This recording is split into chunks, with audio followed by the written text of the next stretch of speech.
amma kwaba dwumadie ye friend wo Gyedie ne sen ye sinkonwa ye ne ewura no mani ntire ne ekotwetwe ro ni pabiankoma won ma ya no duru bumu na ye suesu adwen sem bi ye nchinwa hyew na ye daso a ye ginam e wo polygamy no ho awade dodo na ye suade ye suade no ye ni afa ye be condemn obi faith de wo Gyedie no based on your Bible and as the Quran for defend it. At the end of the day no woma etie ye no womo asi womu gina ye ni ase ye be condemn obi faith say we de na ye na we de na enye no ne ye botaye ewiase nyina wosomu a ye gitum akakra bi ne nya empem enai nearly 4,000 faiths all over the world. Asum na sa asum no a akakra na ye empem nan no oyam chemu eduosunum 75% no emunum ena yedi akire pa ya say emunum no ya Buddhism, Hinduism, Christianity, Judaism ena Islam die anyini e was asumi mu e wo any Hinduism no wobetumi afare saratana chama wamu na anyini wasumi nyina so wamu a edika ya beka so wamu doso eye Christianity ye kure nipa no wapepepe mienu ekiri ponan 2.4 billion wo po man a Christosum wamu doso eye United States of America and Brazil tosu mienu a ye to aso saa ye ko na sa Christianity ye pe anasa asum ya yabobodin ye pe womu a polygamy anasa ware dodo no womu gitum polygamy no a ye ka bi ame maami bi obusa say adazo ade ne polygamy no ene say obema pe ware aburo baako ye wo polyandry sa polyandry no eno so ne say oba so betimi awale mema dodo na no de Indiafo ene practices our faith no before adwene boni no omtirim odinti ende ye ma ne de omo de omo se ne de ye de ye nkan na ka we na momani abre no na ka mama ye so ye kwan na nka ye so na nka ya fabi but before de omo de omo se omo tumi fa ma ne bi kan ti sa polyandry no ye before no ye ntanye age se Indians ene se na omo ni nsase to omo tumi de board me jeje nsase sa production we me news editor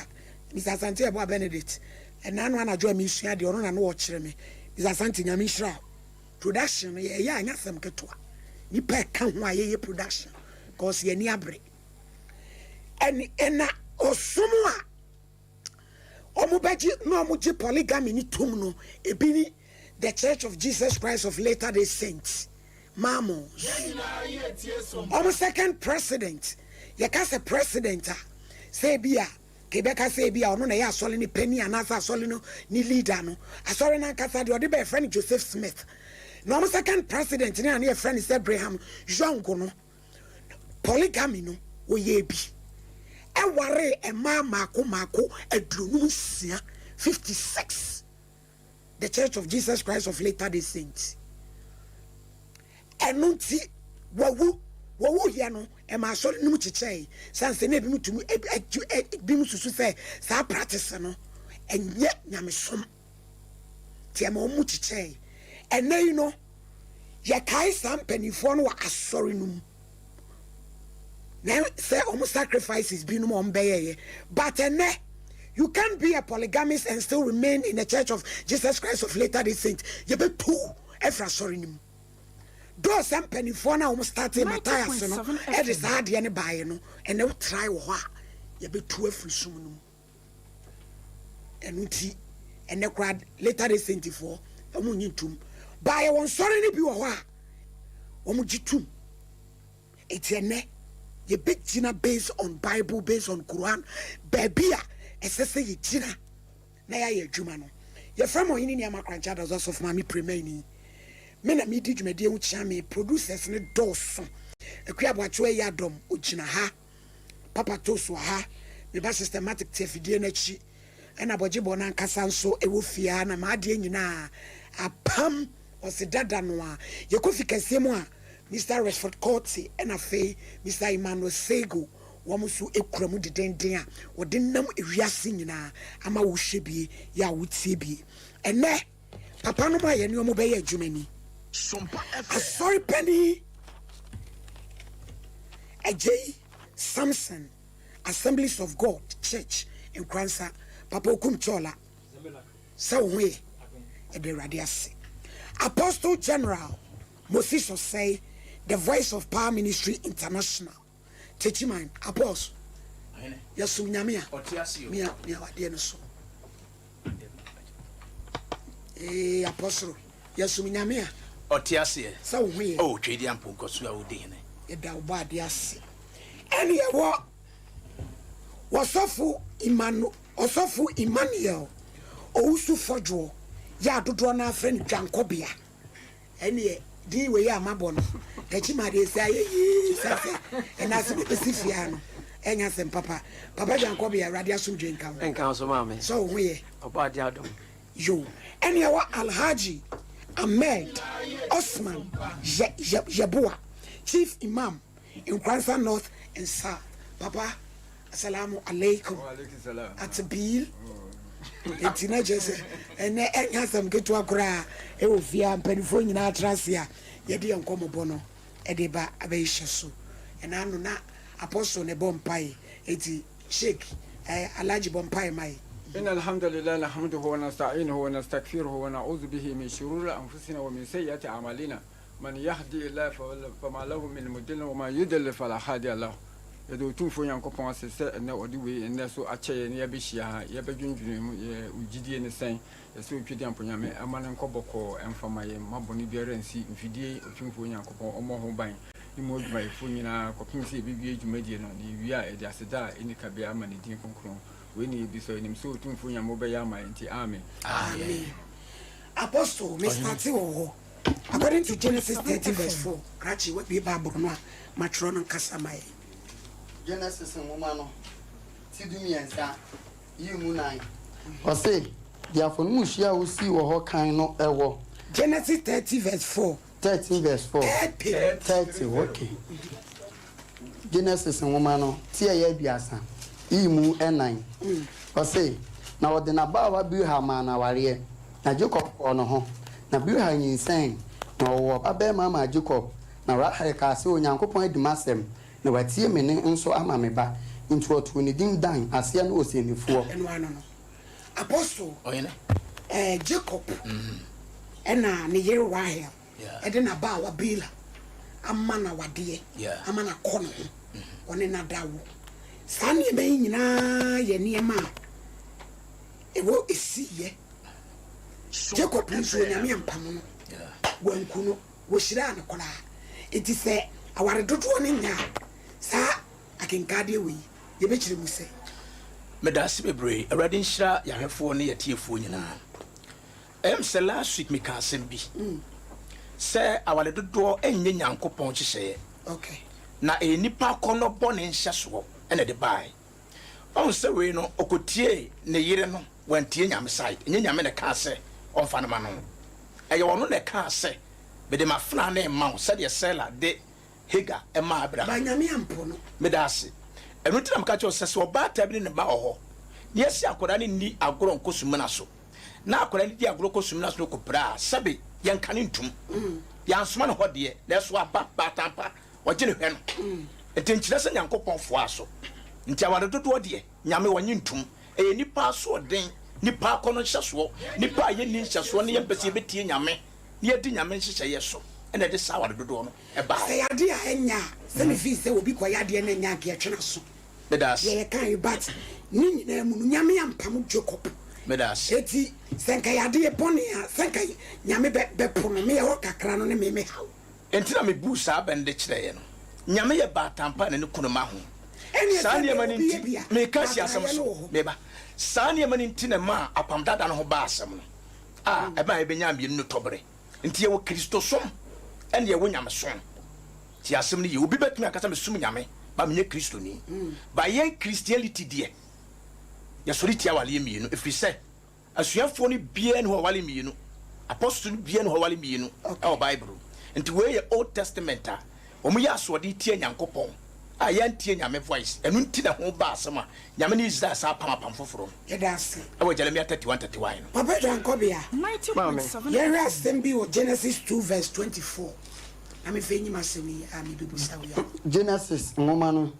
timienu yimu aduonu enan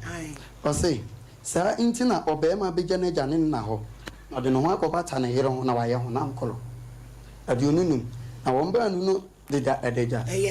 udi kan biem fesi se ka se 24 afa ba bia si fesi no e ho akan biem kwai sa intina obema beja na jane na ho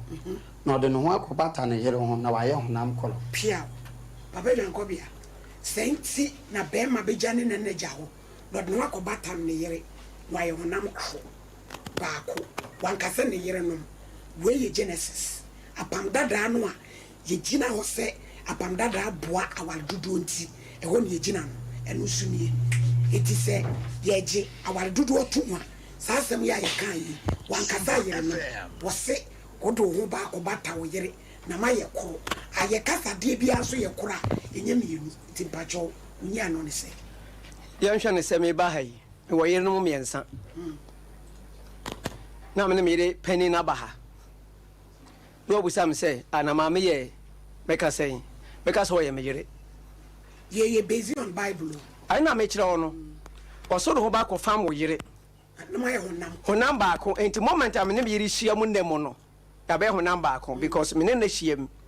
ti me de bibia hye bibim am ya be ye one se ye timu a ye nya honam kro bim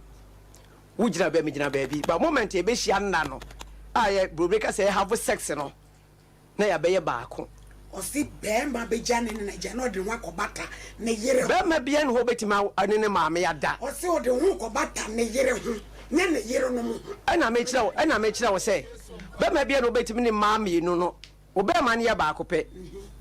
so that say nto be ma no wo de be fa oba ba ko campus we no ye de Bible here no Bible na me de yu no e wo fa e wo no wo de tie me yo ebra Jacob ne kondo so be war Rahel na osum mfie nso awo Genesis 29 na ohun se ye de Leah na abra no oni Leah edai ehia se ne yere parare chi na ni anye awada ya mamre so bi ka sa awada nya mamre na onim ne a oka ya mamre awada ya mamre na o ma bia wo na mamre sa o ma bia wo na mamre enti Laban ka kire Jacob say krachi ya hade ya nya ne sa kuma nware ansana pani aba be ware 90.7 enti fawe na somfie nsom biem ne fa ketwa no enka ho enti ema mienu na o mfiri papa ba ko no ye do mu nyina ma be ma ba ko e ware a na mfumso bia ni ho ya amamre se okokenkai Deuteronomy 25 a Bible no say onyankopon hunu say oman Israel adum pempenso bi no o ma wo mu amamre ehseye ebi ne awade oka kire o mu say muntie me so ye be ma na ware ma mienu na ma me no be ware wo mu no ekoba say o do ba ko na wo no ba ko a de wo no se onu ye oyire pani na owo ba hwe na sa wo chewa de a wamfa oyire kuma na wo do no eba ankoye pani fa oyire pani na wo fi sa wo no ba no aye pani fi say abakan aye ne dia Sompa FM enti onyankopon ankasa hyemra ewa wade no ho ema wo ade a enye papa na ompene so na nani nye ho ade no kwhye ho mra ade ama wo mu enti obi be ka kire me say awadodo enya well yenko bresumet engometo smite dio no enan no onyankopon sofo bie akan mane kamaye 2 Chronicles 24 verse 1 2 and 3 okay braso samoma no etia ye aduonu nan himu mienu edikosi miensa say na yoas di mfie enson no Yoas di mfie so no obedi hene no di hene mfie aduana Jerusalem na ne na din di Sibia ofri Basiba na Yoas ye de etene Awurade ani so osofo Yohada bre no so nyina no Yohada wale yiro no baanu ema no no mabe ma ne maba na no Onyankopɔn sɔfoɔ a ɔtie Nyankopɔn no asɛm ɛka kyerɛ wo man no ɛno yɛ apam dada very good ɛwɔ nya apam asa make nya apam me pache ze base wa apam dada no wɔn nte kasa na se ɛwɔ nam no na mo be wɔn nte kasa na se yɛka apam a ɛyɛ covenant Bible no ɛnya covenant ɛna me say tie covenant no wɔ Bible tie mo ne yɛn kan say ɛyɛ nwoma ɛyɛ sɛ nwoma dada aha enti wo kasa covenant no yɛ apam a nwoma dada onipa mienu apam na wɔn nan tia sɛ apam dada da be nya apam dada wɔn ma wɔn nyina nya apam no ho very good ɛno nti no onyankopɔn sɔfoɔ a wɔkasa ma nyankopɔn kyerɛ ɔman no aware ɛma mienu ama wo hene wo sɛ onyankopɔn empene so yanko ka asɛm bi sɛ onyankopɔn mpene so yanko ka asɛm bi wɔ ase awɔ Genesis 38 Genesis 38 verse number 8 ti aduasa nwɔtwe yi mu nwɔtwe na Yuda ka kyerɛ Onan sɛ ko unua yere no ho na fa no kunafoɔ na wo ma unua na wo ma ma unua na Onan nim sɛ mma no enya ne dia na eba sɛ ɔkɔ ne nua yere no na sɛ eba so ɔkɔ ne nua ne yere no ho a ɔma no gu fam sɛ na wa wɔn ma ama ne nua okay yi mu du na de ɔyɛ no yɛ bɔne ɛwɔ Awurade anim nti okum wɔ no nso mo we na ne nua na wu well very good ɛne sa mamle sɛ bi mu ɛna me kyerɛ wɔ no sɛ de ɔyɛ yɛ Nyankopɔn pɛ no okum no ba we sɛ na ne nua na wu na me kyerɛ sɛ wo tio ɔne no ngo mama no ayɛ amamrɛ ebi nua wu a ɛne me nua no no bibia sa mamle very good na de ha ho sɛ ɔman ho bagu fam no Onyankopɔn ko no ko sɛ Onyankopɔn pene so bi ware ma mienu Onyankopɔn pene so a ɔbɛka what I say Abraham ware mienu Onyankopɔn anka Jacob ware nine Onyankopɔn anka Solomon ware bebre Onyankopɔn anka David bebre Onyankopɔn anka Gideon no nya ware bebre Onyankopɔn anka akoba ne sɛ na ɔbɛka kyerɛ me sɛ afɛde sɛ Nyankopɔn na ɔyɛ unchangeable no ɔkasa ɔnan ani ɔkasa ɔnsesa na no awɔ Isaiah chapter 40 no ɛba ne sɛ na afɛde ɔno sɛ Nyankopɔn no ɛbɛka sɛ afɛde madana ma no that means ne ama Nyankopɔn anyɛ faithful ko ɔse na sɛ wɔka bia ne nane no deɛ waka no na waka so Nyankopɔn de Israelfo firi Misrim kakra sɛ ne man wɔhyehyɛ ahyɛdeɛ mmara awadeɛ ho hyɛ ne adede nyinaa de ama wo na oba be ka kyerɛ me sɛ ɔman bi ama mmerɛ no ɛnyɛ na woto atwene deɛ a ɛna wo yira ɔman no because awade ɛyɛ purely custom meda celebrate sheik yara de bi ɛwɔ ɛyɛ Surah Nisa 3 according to the 3rd verse of Surah Nisa 3 me kind brofo we am the betri os if you fear that you shall not be able to deal justify with the orphans. Marry woman of your choice, 2 or 3 or 4. But if you fear that you shall not be able to deal justly with them, then only one. That your right hands possess. That will be more suitable to prevent you from doing injustice. Quran, Surah Nisa 3. Wase se wo usuro se wo ba ware bia kurani ejanka dia wo choice se wo be fa ba ko mienu miensa ne nan na se wo tumi hwa wo mo pepepe dia ene fa ba ko na kwankwa ete se wo ye ntanchia me do ba ko na me ta wo mo makam imam yitina onyankopon ala anim to ni pa betumi ni nipa e ma na ya tena ado mu nyina pepepe se le kuro aneka me do ze yasa na kuro aneka yo o se مثلا وثلاثة وربع فإن خفتم أن لا تعدلوا سوونتمي ني نكره ها وونتمي أن يبقى أو منتما أديا يانكوبون كان سي onipa bie babu Quran babia ni nyame asem bia ni wo babia otumfo nyankopon beka se o ware ma mienu do mu nyina pepepe babia no o machine do wo mu nyina pepepe but be justice so obedi nokre de edo eye akoma adwuma na nokre de ye adwena adwuma na tu betimi adi wo mu nyina nokre de adentina wo kasa wo enfa no kura jeso wunsuro nyame mi maame jeso wunsuro nyame sa wo si no kura die ni se me yire ni we nom ma tonto mama we enunti na yanko komhye ni kase se ya mo asharo shabab man asata mi ko obi a wo fi se wo ho so wakwankro ena ware sa wo nka se obi a nkọ ware wo a wo ho so wakwankro me ho so makwankro na me ware nan a I can be just say me ton to ma we meto ama we meto ebe ana me ton to man kra nya me de beba be go because shake me imam minim obi a ne yere no ye nan kana ni de bia panini besu kire me ma metie papa no so ani de obi wo yere baako obi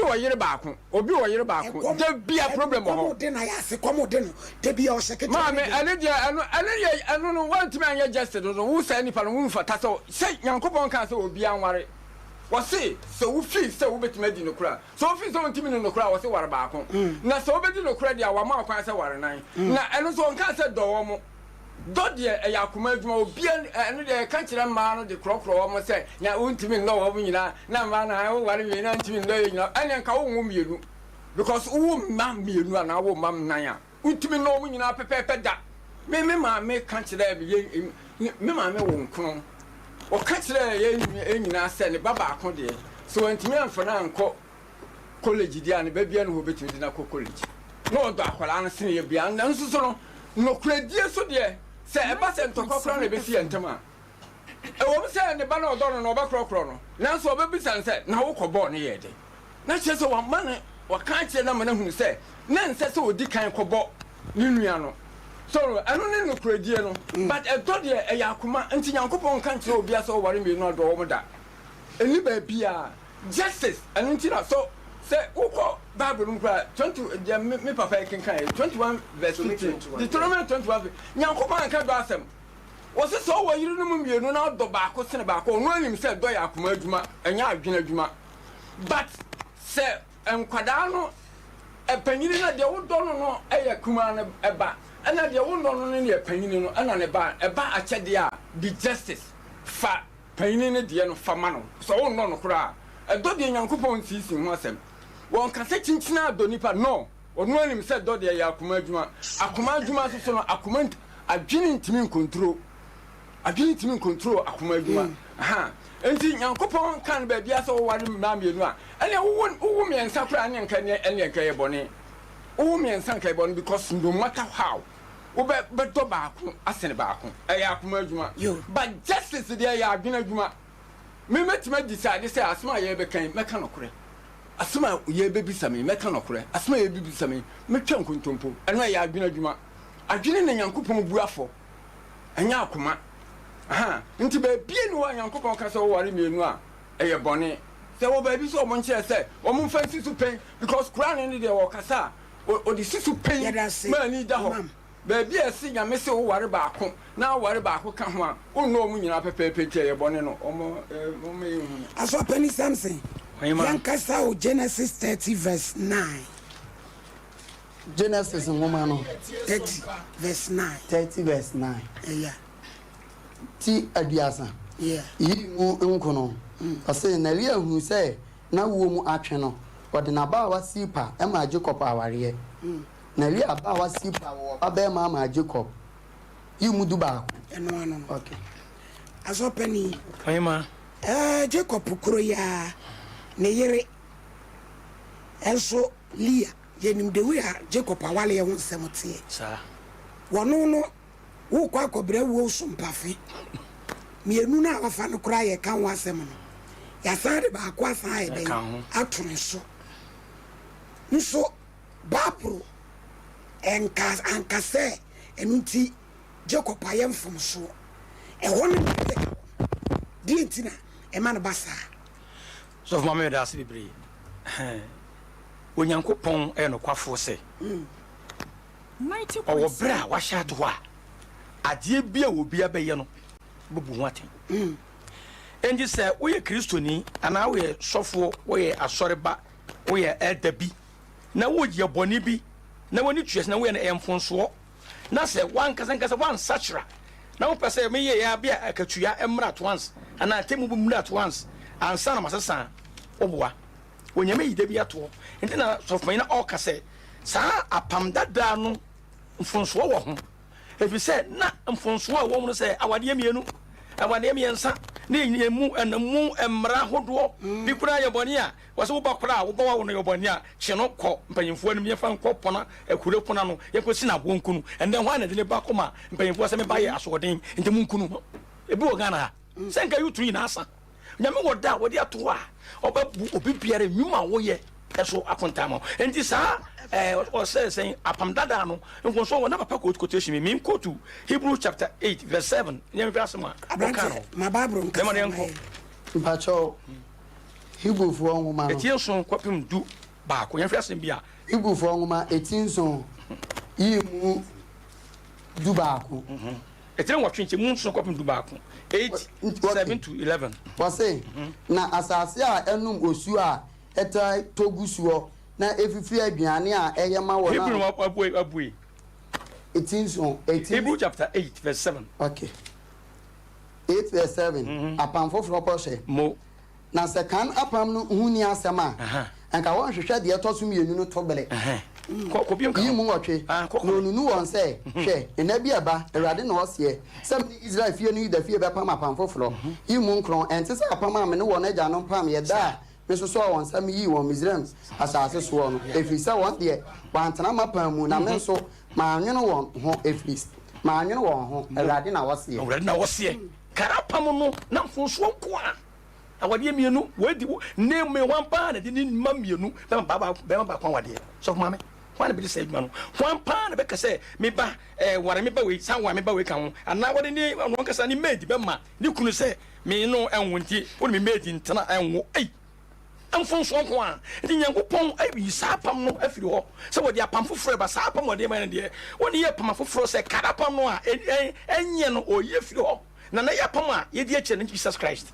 Jesus Christ ni apam no ndi Jesus Christ so ye Christopher a ye pe heaven kwai ye di Yesu anamo chi no de saa nhyehyɛ no ye ni akire kwa enti Jesus Christ no ye hwɛ na yesua no sɛ na wo kan ye sɛ mo dɔm ya mo ye de muni mahyɛde so ɛna wo sa ka sɛ me Yesu me ne kwan no no kora ne enkwa no obi nkwa agya ne nkyɛn Yesu na me so ye nam so mienu ɛna wo minim ye wo Christosom ne o Gyedie eso ho enti saa titi amamra so no ɛda so ye adwuma ene binom di akire ɛna yɛn so Kristo wu sɔre ye hyɛ apam foforo ase no so ma ye pɛ heaven akodi Yesu Kristo na mo chi no so yɛn so ye di akire sɛ ye gidi akire sɛ awade mienu no ɛmo yɛn ye Nyankopɔn ye Kristo a ye di na chi no wɔn yɛn sɛ mfanto ho no wɔn yɛn sɛ nsa na wɔn no enti ma ka kyerɛ nkura sɛ obi biara wo ye leader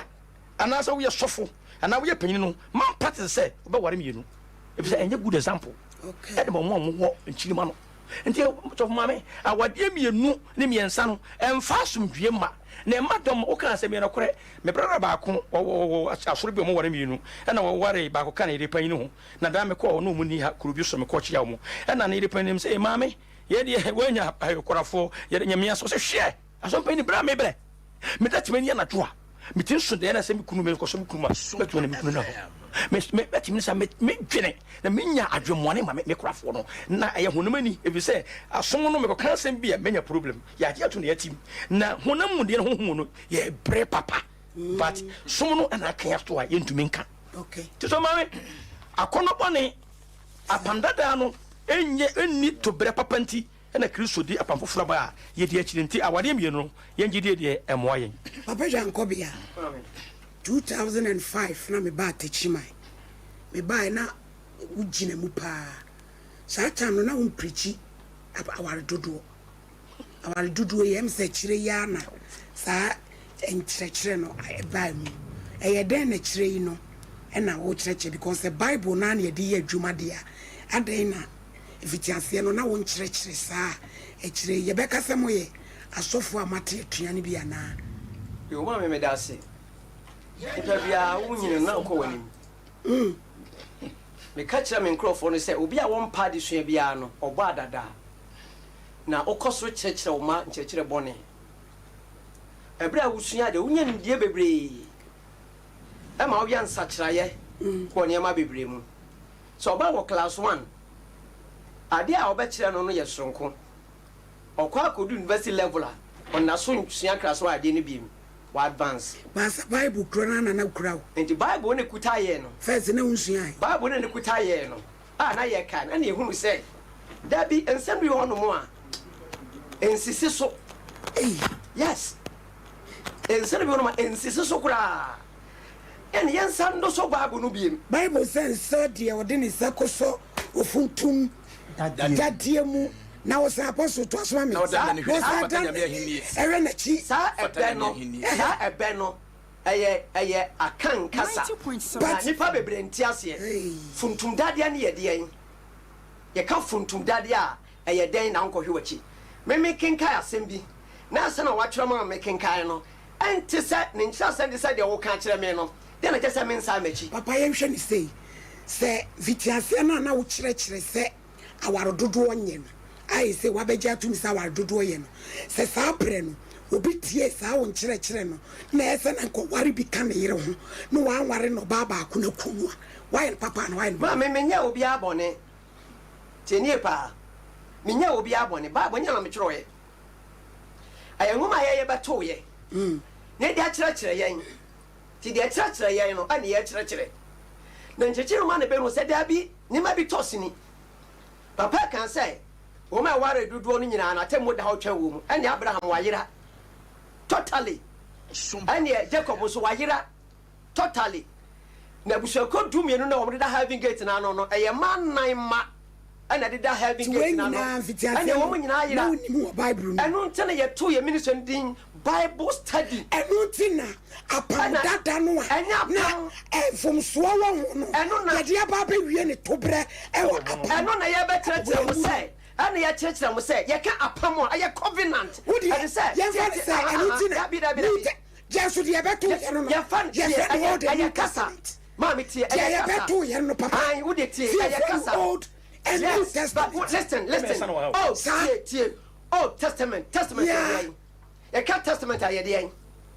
yɛka sɛ testament ayɛ deɛ old testament mfomso ama wo kaya mewie sɛ yɛka testament sɛ wakyerɛkyerɛ sɛ ware dodoɔ yɛ na wabrɛ kyerɛ sɛ afei no wasua teɛ ɛhu sɛ nyɛ yɛkɔ no saa yɛbɛti yɛnti yɛka testament a tie ɛsɛ obia wunu baabi ɛfiri ba ɛnti wode tie yɛka testament a na rena pɔ so asa afei deɛ yɛka testament a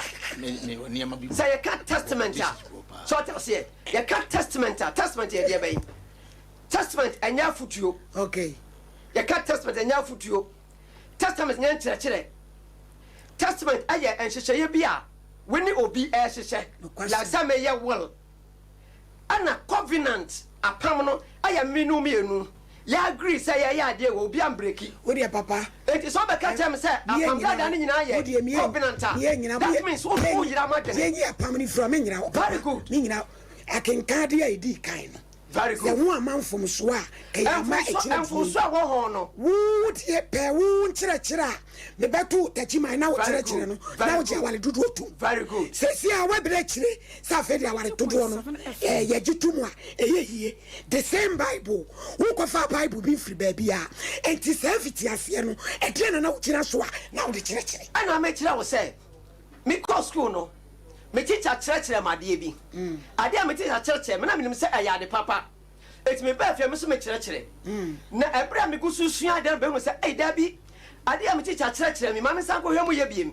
ɛti mekɔm no hu sɛ no ade nyɛ saa na ade no teɛ na obi a ɔyɛ faithful na ɔpɛ sɛ nipa nya ɔgyeɛ biara no sɛ ɔyera a ɔma ne nkɔfoɔ nya ɛyɛ abusuafoɔ yɛayera momeyɛnsae me meka sɛ mahu nokorɛ no madi ka ka sɛ nɛ te sɛ eti mo miampem kɔ yɛ nim kɔ bɛyɛ sɛ bia no deɛ wo sɛ bia yɛ wudi ni kɛse 10 years da yɛ nim ya wo na sa akɔfa asɛm foforɔ ba ya nyini very good bible no da wani sɛ wasɛ sua ade foforɔ afei kora de wakɔhu sɛ wɔwu akyiri biribiara ni hɔ ɛdi ani di ne ɛnom ɛsɔre a wowu anasa ɛno nso wobɛtumi akɔfa ba bible no da wani tie bible no da wani ana wasua hunu sɛ woyɛ Ghanani woyɛ Hebrewni ana wonim amammerɛ ayɛ sɛ woyɛ but Hebrewni no wo se na woyɛ Kristoni tieni o wo Hebrewni no ɛna so yɛ Kristoni fine so woyɛ Kristoni de Kristofo wo amammerɛ no wo mamanneɛ a wo mu yɛ so ata sɛ te Kristoni amammerɛ no sɛ ɔnware mienu ɛyɛ ɔno na amammerɛ ne som hyehyɛyɛ ɛna wɔde abrɛ wɔ but woyɛ Hebrewni de a wo nananom amammerɛ ne amane a Bible no bɛto yɛ no ɛna woto atwene ɛhɔ ne ehunu sɛ no Bible sɛ yɛnsa yɛkyi kwa tita kwankyempɔ de ɔkwampa ne da no yɛmfa nya home ama yɛkra ne ehunu sɛ no Kristo so no ɛbɛto yɛ nananom amammerɛ no ɛne ɔsom no sɛ wo de nananom amammerɛ no na wode aka Kristo ɛnyɛ nananom amammerɛ yɛ amammerɛ nananom ne amammerɛ ɛyɛ ɔman na amammerɛ Hebrewfo wɔ amammerɛ so nim sa na me a part of Hebrew me nananom ɛfa yɛ Hebrewfo what I say yɛ free Babylonia ɛba no ɛna nananom ba ha nti me part no yɛ Hebrewfo eti ahemfo adi Ghana so nyinaa o mamammerɛ nyinaa yɛ Hebrewfo amammerɛ no practice eti nye bia no gye so bia wo nsua adeɛ what I say eti me Hebrewni me Hebrewni no ɛbɛyɛ dan makɔ akɔfa amammerɛ ɛnyɛ me man mu amammerɛ abɛsom fine abrɔfo na wo bɛka kyerɛ yɛn sɛ Bible no nie Kristo som nie kɔhwɛ Bible no ma me nua ba man kwasikusi enni Bible no mu me nua ba man kwasi agimadi ni Bible no mu wɔn odin wɔ Bible no nyinaa yɛ abrɔfo Hebrewfo din na enni New Testament no mu Hebrewfo din no kura no Old Testament no enim o masesa no Jeremia enye Hebrew ni din Joseph nye Hebrew ni din Jacob nye Hebrewfo din saa din nyinaa yɛ foreign names a wo ma de nwoma no ba yɛ no ade abɛhyehyɛ mu anya yɛ yamamre no no yɛ yamamre yɛ di akyire no ɛne sɛ wo yɛ bɛ ma obetima ware mienu miensa atinya bia ne ho ya mamere no no ye ne wa mamere a ye gye awade ya mamere Kristofo ni amamere Kristofo gye awade o mu ni amamere ye ya mamere no mu fa ade yo mamere o mu ko hu na gya ne ye na no matunsa eni o mu New Testament ni mu se ka se ko hwe New Testament ko ba ne fa so ware a e bi ni New Testament ni mu wa ba fa no old na wo se aseye no old na wo se enye no e mu na ba fa ware dodo no ko afa so ware o ba fa afiri but what I say old ni nya de a we was actually for some monka oduntum na moncha me kwa mo fa so amware yen ka se odunye na nye na mo mo ti so aye fofore o so wa twam aye foforo enfom so no bi ni dia ne wo wanu mas enfom so no nti na wo se wa kire saware dodo onye na wadan hu sa fa de ye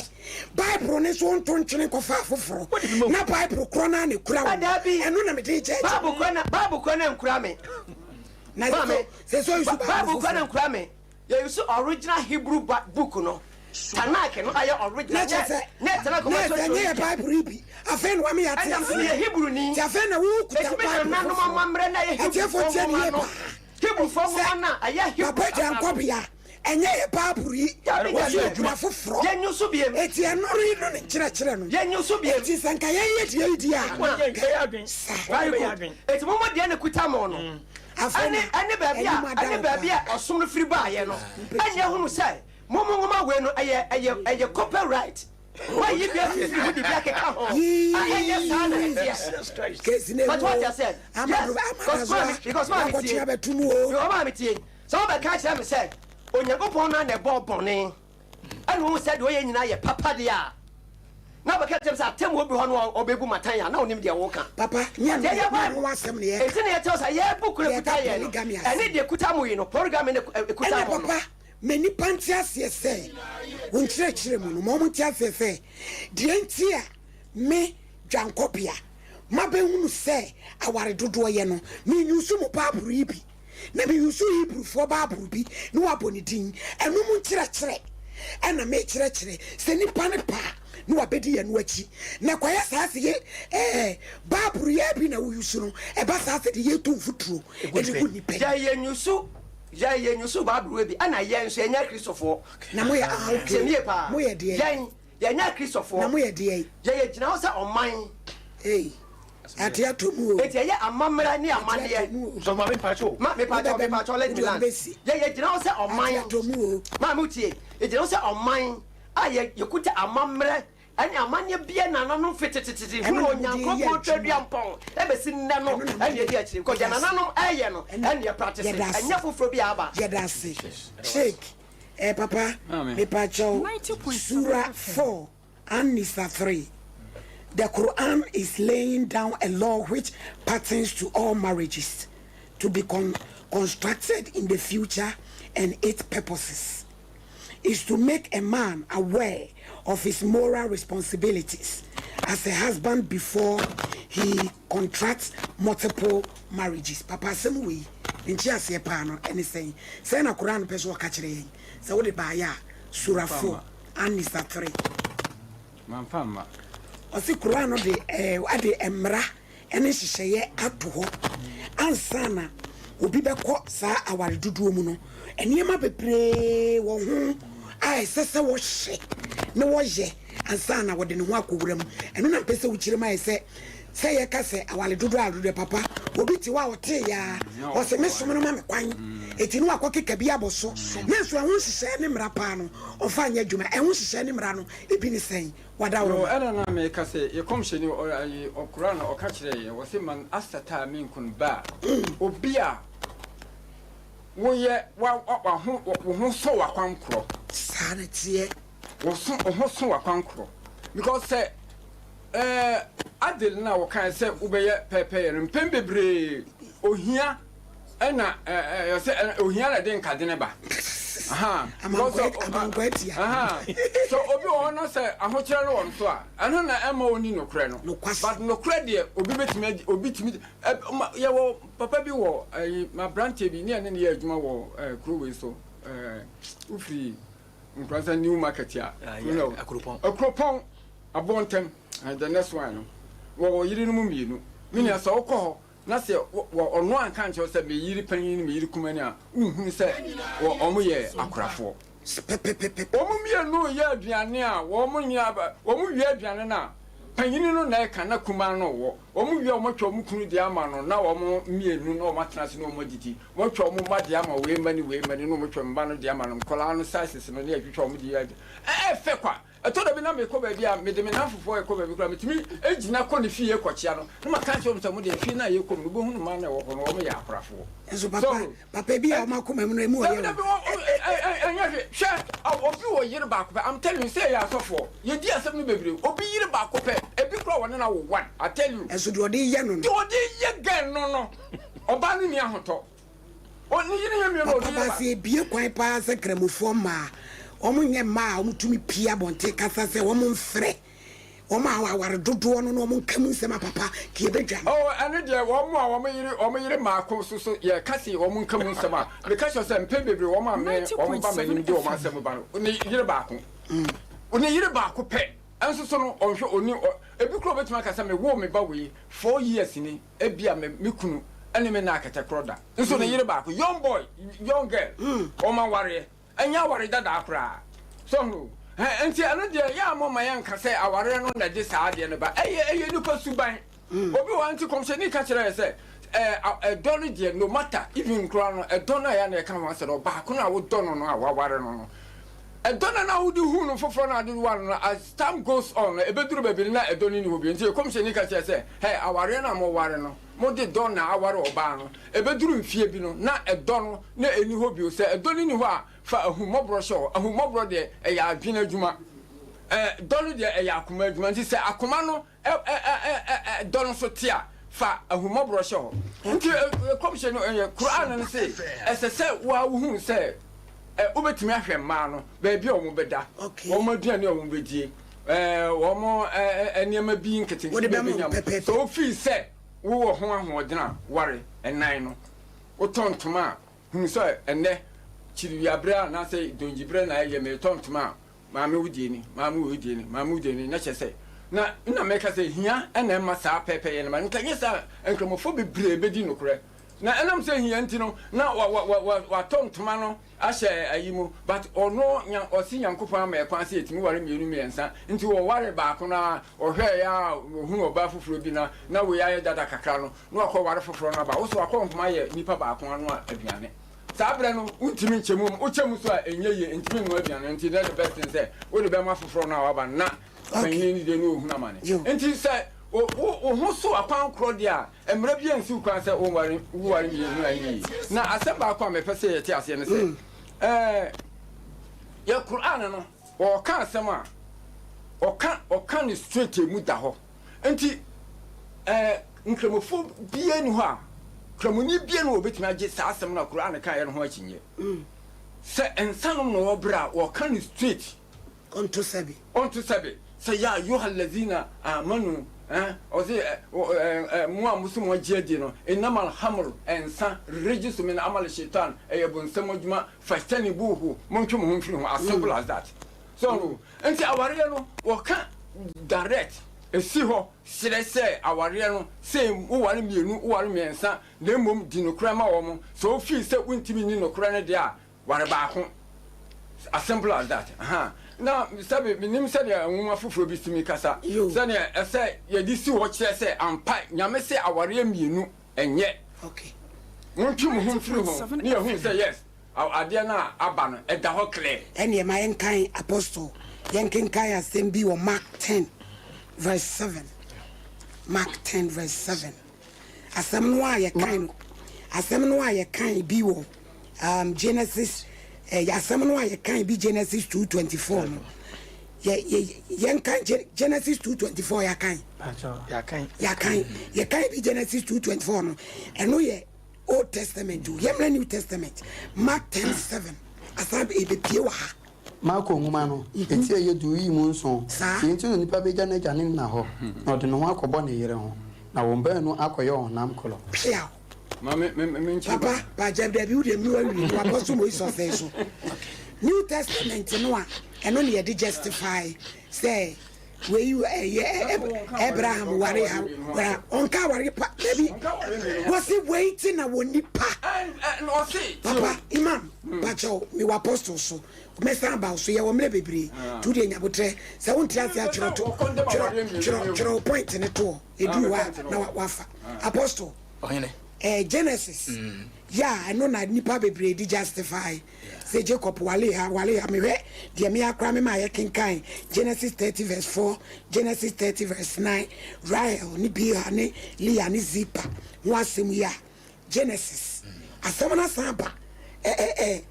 New Testament Mark 10:7 and asabe piwa nti omo de new apandada no justify o masem no ara na sem na sabe piwa beda so hene awrade ntie enhira ya hwefo ne yatiefo nyina nyankopon tumfo bosoro bo asase no na no mekotu Genesis chapter 2 verse number 18 19 to 24 oba bejane na ja no de no akofam okunu no wa honam koro entidie nyame aka bomu no ma oni pantitim fine ma ware me yere ana ma ware me kunu na me ne tie ya dipa ya bere ne yasie fie afedie sika ba ensem hu yansa be mo no akofo oba bo frese me be wa na ka ho ede ya bebo oba na komam because nyankopon pene so wo kwa be so oso oba beja na ja no de wa fam ni kunu wa honam koro de nyamnya ka bom no yantim ti sa ba na wo ba no obe sa ware no ana obe ye ni yie twiro no so aka se de nyamnya ka bom oni pantim awrade so tan ware sefo ti de mo obi awal ne yere na me ba mo be se no what I was saying according to James chapter 4 verse 4 manin kai James 4:4 kai mama manin kai me twawira musu what you say mo ma babu enti onyankopon tare obi o say aware na dia ne awale say ne se obi aye ne wedding wife wawal ne yere na wawal ne kuna hodiem na me nso mi wi se me ya ba ya me tu gina so mika sa kwa bia adwumaden am oba no se wasesa kakra apostle bi manin kai na mana kana ho fena sesa Peter kan etubo so ko ba ko na che wo no apostle manin kai Yakubu nguma no esire ye 9 yimu 9 sese ye onyankopon sese ye onyankopon ana awiase abare sefo munim se wiase adamfofa no wotan a wotan onyankopon nti obi ala opeso oye wiase adamfo no ejina wo se nyankopon tanfo medase awrade nhira enti obi a apostle sasem we die na me enye awade ho asem no waka ho Kristo eye wiase ati se yekunu wo hene te no asem na no waka enye ti oka ware me ba me pesa kutu frama me ka sia asem so Go to from where it is a mebao. It is a Bible called Revelation chapter 22 verse number 15. A cast our self for a do for when you have a some jema into a catch them and yet a mine or catch. Yeah, and Bible idea of body or body jam. I want to say it. Or mine cocobo cats or mine cocobo. Nebuno case upon that anymore. Yame Penawa do also. Young can you say a dear funny young coupon crow for no man while me and sound. Or bit say Isaac or whatever. According to Genesis chapter 25 verse number 20. Abraham na kopa yire blame ba kopa wode ne man no. Obi to say Noah wale yire ba kopa. According to Genesis chapter 7 verse number 13. O wale ba ko. No enyame chidi din. Fine. Obi to say Adam nyame man yire ba ko. Genesis chapter 2 verse number 18 to 24. Obi to say Joseph onyame man yire ba ko. Onso no odin so wale ba kopa. Genesis chapter 41 verse number 45. Na former yes me. What you say? Omo e den no betiti to musa. Enti yanko 1 Corinthians chapter 10 verse number 7. Yanka nko si 11 no. Korinto fo ngoma edin kan. Etire yedu. Atifi asem. Etire yedu yimu atifi asem no. Nyankopon adoma wode dum Israel. Etidu. Yimu nson. Afei Israel so den ho asotwen eye nhweso mayen. Israel aso den ho asotwen eye nhweso. Ye ka se bibi ye nhweso a so behwe hu ye se wo so nko saati bi animu e ma sa wa hamdu ma wo so kai ma me. O se na wode yenum aye nhweso amayen. Na yen kon an no bone se de won kon do ye no. Medase. What you say? Ko. Afei monye abosonsonfo se de won mu binum ye no se de wa twere se nkrofo no tena ase didi ye wonom ye na wo sole gro ye na mo ma ye mo adwaman se de won mu binum bo ye na won mu mpem aduonu miensa etoto da koro no yi mu nkono nso mo ma ye nso awrade nhwe se de won binum ye na awo ekunkum wo no yi mu du nso mu nwinwi se de won mu binum binwi ye na osefo be se wo no yi mu du ba ko na yenum nyina ama waye nhweso na watwere ne se afutu ama ye na awiase bere awie ye ato ye afi wate ase enti de ye hunu ni nyina no emfonso ebinim faamu aware dodo kane ne ye kokokum nipa na ye de age wo man ekodu ba bi no Leviticus chapter 18 yame besesa no na obitim wale oba bi no asa wale na nua aka ho Leviticus chapter 18 nyame besesa no enti enema bi wo ho nyame kan but the Bible was asesa no enu nyina enti na Jeremiah 31 kan say me ni Israel fie be pama pamfo front say Canada no enu agya no pam ye no once was abeka Israel no wa and I go 1 Peter chapter 2 verse number 9 what say Christopher no kwafo gina say Israel enti ye Christopher ye gina say Nyankopon Israel or my Israel kai mai 1 Peter Simienu yi mu nkono atifi asem Christopher pa eye nokre Israel bedase ko yi mu nkono se na mo de mu ya abusia wa yi won ahene asofokuo oman kronkron oman a wafa won aye ne dia se mo kan dia wo fra mu firi esumu ba ne han a eye nwanwo mu no maninyo nkyere bedase entine ya obitumi ka se 1 Timothy no ka se obi fa hwesudwuma afa adwuma panti asofo ne wo mum ya aso no fi adwuma nko na eni kwan se wawale miyenu ne ye ne akade yetimi wade epe no wo se ye nyina ye wo hena safokuo konkono wo ma ya awrade yi sofo Kristo niyo da odikio ye nyina Kristo Yesu moja na ye ya dom ene yenya adomi enti saa na wa sore ba no ekine bi nyame nsa betimi abeto so ma so ba ye osofo enti so ka sofo dwuma ne ho bi edase aso pani Samson ohima ehini betimi agine dwam ewo Bible numa e betimi agine dwam akase Bible say ye nware and the chief chief imam e won ne point pa wo gina so ni nyina na no meti wonsem twiro no e di be sisu dwam ya last week one of ya no bisa wonsem oh ya but we can kind Matthew chapter 19 verse 3 to 12 Matthew ma Bible no kasa Matthew chapter 19 Matthew ngoma no eti dunkuno imu dumie ko se na ayitutufo bi wo ho a wo won saa firi won na yam na ayitutufo bi wo ho a nipa na eye won saa na ayitutufo bi nso wo ho a osoro ahenie nti na waye won ho fansuo saa bran so mame bra Matthew chapter 19 verse 3 19 tramakan bra Matthew 2:24 me Genesis 2:24 sorry Genesis 2:24 Genesis nwoma no tie yem yenu imu aduonu enan ose senti na obema beja na jane na ho na ode no ho akobata ne yere ho na waye honam koro na womba waye honam koro kan ho first wo make case asam so ntira bra Mark chapter 10 verse 1 to 12 if you adibo ho na me ma shake okay Mark nwoma no etira eyedu imu baako etifi asem awalija ya ho asemisa na osolifiri oba yudi afem ene yodan eja no ho a na nkrofo akwaku boabo a won ha no ba ne nchen bio na saja wo ye da no wo kire won bio na farisifo no ba bebisa ne se obama a wo ho kwan so ja ne yela na ode e so na ahwe imu miensa obu ase won se ede na Mose ehye mo no che hoye ede na Mose ehye mo no imu nine no kan say Mose ma kwan say won twere awalija ye nwoma mma no na onyai no won twere awalija ye nwoma the first papers na onyai no na Yesu bu ase won say makoma din inti na wo twere saa ahyedie yi maamo na every adebo fitiase no ho na every adebo mfitiase no obema na oba na onyankopon bo won imu nso ye ti no nipa beje na jane na ho no de no akobọ ne yere ho na won baanu akoye honam koro fesu mame so mame Jesus ankasa nenu masa na wakasa yu no kwasa farasifuo no koso no hwe o se awade no fa akonom cheso ene akono bone ene honam akono na wo munnimu se awade mienu enye nti wo mo koso Yesu Kristo hwe no Yesu kotu won se na mo mo beka wo ya kire mi asembe na mfitiase no onyankopon ka kire mo ofise wo ye oba na oberema nti oba oberema be gyan na naja ho onako patane ro na ye honam paako ena mo sa kotu Yesu won se obi anka opase bi muaye nipa no di muya ma wa sa kotu bi esan akono boni a na wo mo awia ta so sa chinche mo pe ma mienu miensanti o sa kotu Yesu se na ne ye Mose ena o twere wa se obi wo poso wo ware yero fra ana poto jawo yera twere ware jaye ma omo no Yesu Kristo san yera kore na mo makoma dene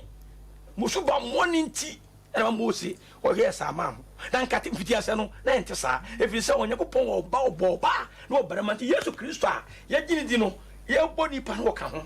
ye ba ye Onyankopon bo ade no ka ho ntom ko bisa no na mamu ye se omo bo ade no omo bo baako enti obi ade ye koro mfimpandia na rekenka no ayi ne kenkan mfimpandia no Onyankopon yi mako mama wani wo bia mfimpandia mienu wo kan na shake esre obi mfimpandia mienu wo na wo yi nji wasi ma na hoto berema so ada no wo yi mfimpandia baako ena wo nam tue na mu nji ram kura sorry free enam no wo kan se bi wo presi Nyakopon wasi we ni me hunam mu brati ma wo to ma mempa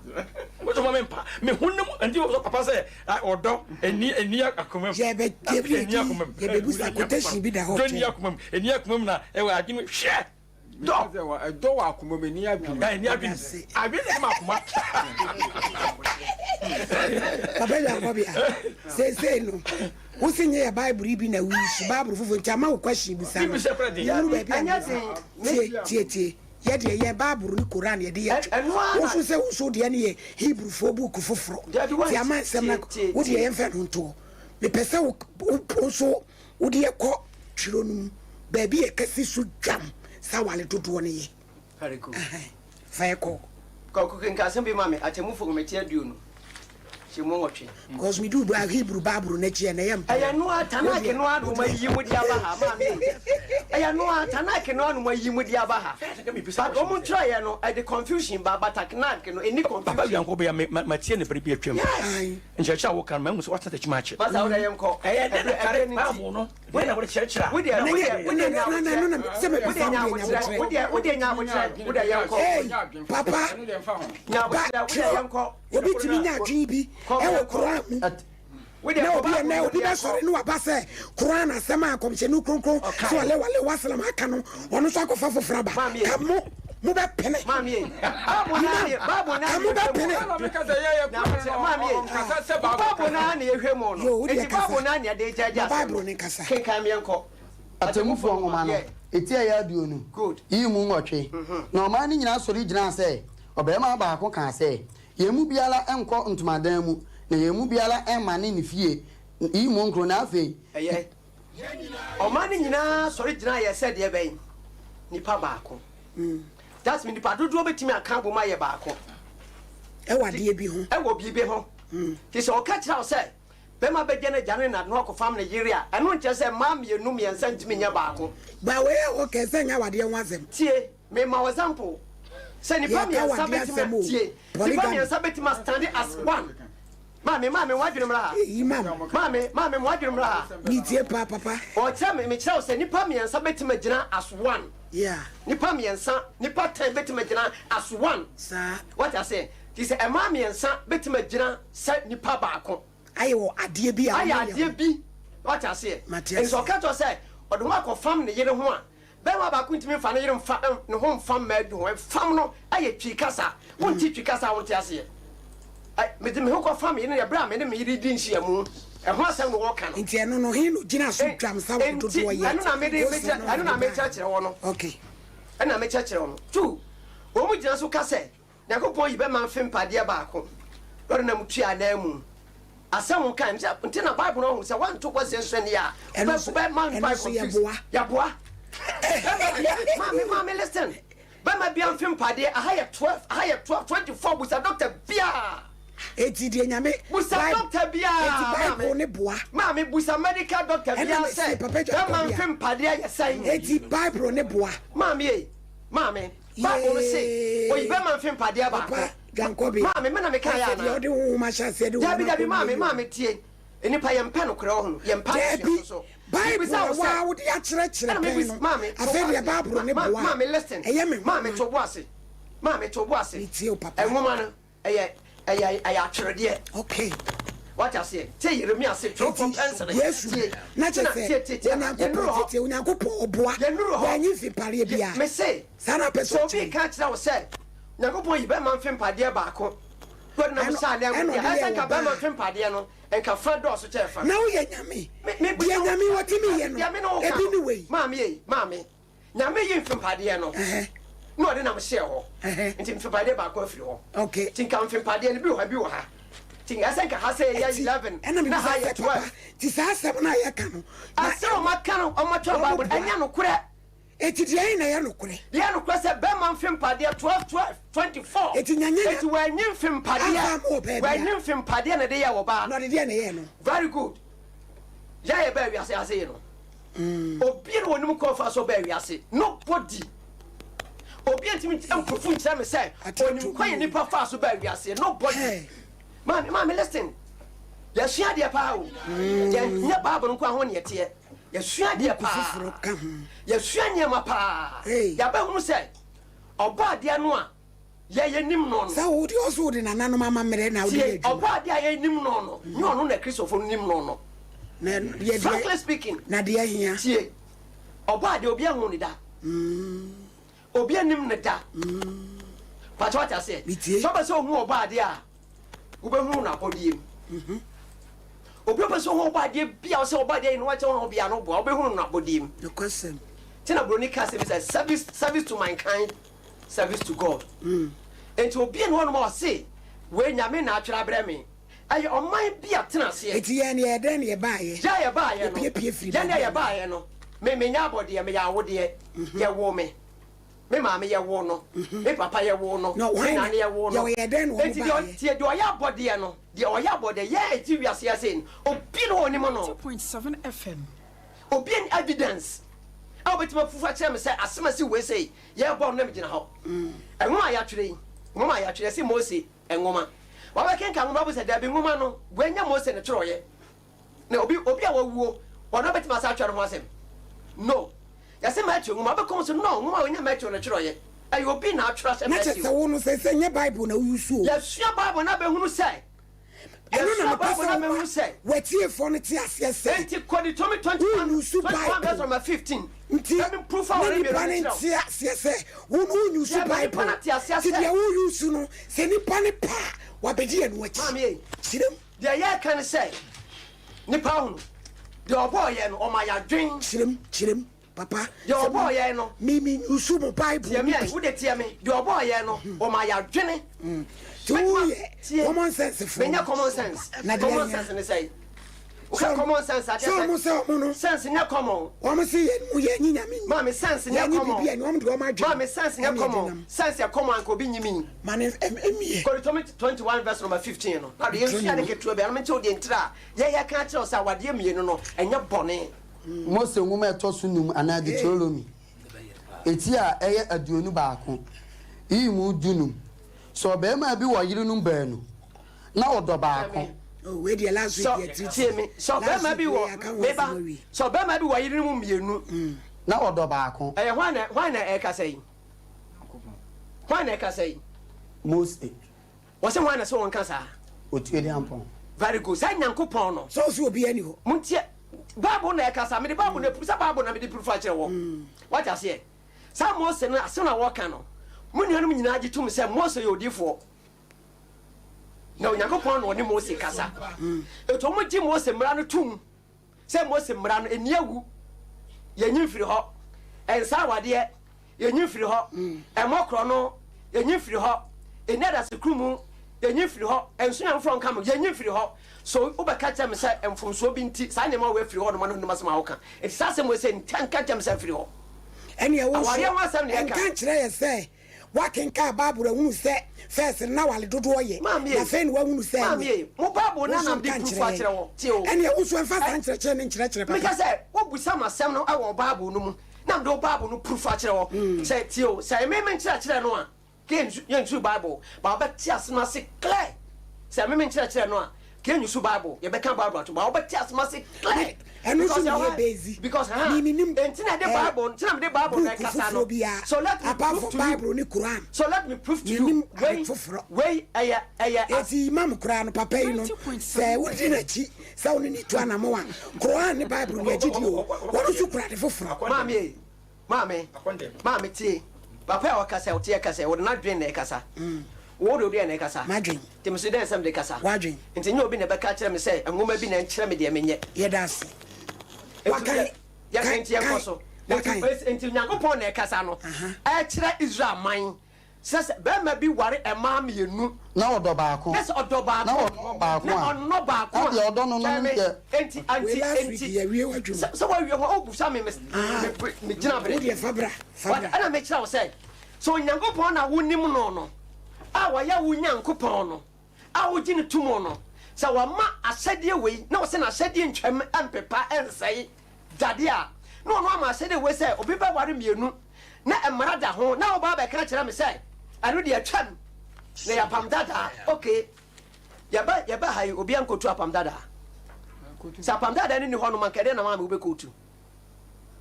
sa pam dada ni nye ya tefu ba na to akere ye nka say mo mo se enfom so no ne de ahene ebi na ware dodo ye kan anu ne ya ka cha say enfom so na wo ho no enna wa kire say ekwan se na mo fa so nware sa ware oba na be so be ka ware bi ka no ho enna wo so enye wo Bible here fa no wo kire okwan fa so ye nware ye wo Bible no wo New Testament no here fa no wa ye hyehyɛ ya ye fa so ware wo New Testament no say enfom so wo Old Testament no mu dia wo Bible no New Testament no e de hyehyɛ ye no hyehyɛ ya e wa wo ni bi ni Ephesians 5:31 ni wo say ye wait no be ma de ba ko fam de yero ma ye ba ko enti e de na dia ware ne be ba na da ya wale ne sen sani ya ware no ya wale nye se wa ko wo ba ne ma me ne de papa no akwa ne ma de enti New Testament no kwa e de ba New Testament he na be ko to akiro bi say the New Testament say me ware a me ko huru papa no ne ma me no na me ntua bibi ma wo mu se na ma ja ware wo ba bu na John chapter 2 Yesu Christ New Testament say na cha odi akoso yana wo su program no se wo ba ma bi ko fo ba bi na so ne koda won tua ni tira de e New Testament Old Testament eman papa aye old ana aye old so adena wo tia bibia mo bi papa adena wo ko tia bibia tia mo bi papa adena wo se yenye no adena wo ye me se adena wo se yan from so no adena wo ye adena no wo krampa wo ye nipa no wo di kire bi a kire nipa amene no wo ti wo hu se nye enti ka me se apamda da no from so wo ho na nye from so na wo se ba me bi so be ye adwuma wo ba bi ho no one ne koda fanu ne da na ne nyina mwa mpoa won ko tua ni tirade e ma ne ana me bisa o se e de kwa ba ni fa so sa asem ye kire ngoma ba mu enya wade e ya ngoma ba mu na wo any Old Testament. And it's now catching the Old Testament, no, a problem. Said ya who say who so watch it. Mammy, Who watch it? It's me says one side. Mini very one side. Because I Gyedie woman in ya pesa. Master, You better to woman a yano, tell me come fast to chess young warrior. Woman I see a yano, Old Testament and your papa no. Pian Tonchino. What would the yano? I am Odiano. The henna chess, young warrior. I want to do a problem about him. I want to do a problem with the about to say. I on my being church. So I say, I on my being and you soon been church. And now there, but not to Mrs. Hebrew for Mamre. Yeah, that's it. I am Mamre. Today I'm not even Tonchon and Casao de Christ or some no. Ever since I am Mamre. It's we a Christian or why you are Mamre, Mamre. What did the Codoman son of Fabro need account? What I say, and I was small random you. Fine, why also catch us and me from you come on. But you didn't go with one, one with the our little duano. Young Hebrew for no, ya did to say a fitted na Bible no my and none no worry you no me son. No for Swanny home, no one in your home, no more to prepare you. No more dear tell say, and yan shall set in talk worry you. What does I me tell me worry you? It's me catch will be I said. Say Old Testament now will say, and for so on, some for so I want I dare be one, and yet you're touching it. It's in Congo from what some mechanic. It is for New Testament more and woman for worry. Here was only Testament. Now the Siam Peter King Ephesians 5:25 Mamina mini Imam Ninkomobiwa. Every of one man. Aye. Etie ye inum. Imu adionunum. Aye. Etifiance mokunum. Ja. Okunum. Monomo yerenom. Said the Christo unsoda asafono. No de no ho maaye e maa no. So the insuo edwale e bete no ho 25 na fesi pepe bi fa bi meka ho kan ye ka se fesi afesi na so afa kenka no ase wabo ba man ye se ye hwe wa fesi afesi kan bi mo ma otwe ko ma efisofo etila eye enu pia yimu aduonu enu etifi asem okunu no mo no mo yere no said the Christo unso do asafo no na wode ne ho maaye e maaye no yo papa wo se awade ne de enye wodo momu de ne de awale dodo na enye wodo na enana komjini kronkron e ka ho asem na emom se wo be ye wo ne nyina pepepe ba de era kekade ya wo se ekunum ye no ye yerenom ye betimi ayi wodo e de efra wade yeah no kwa the American say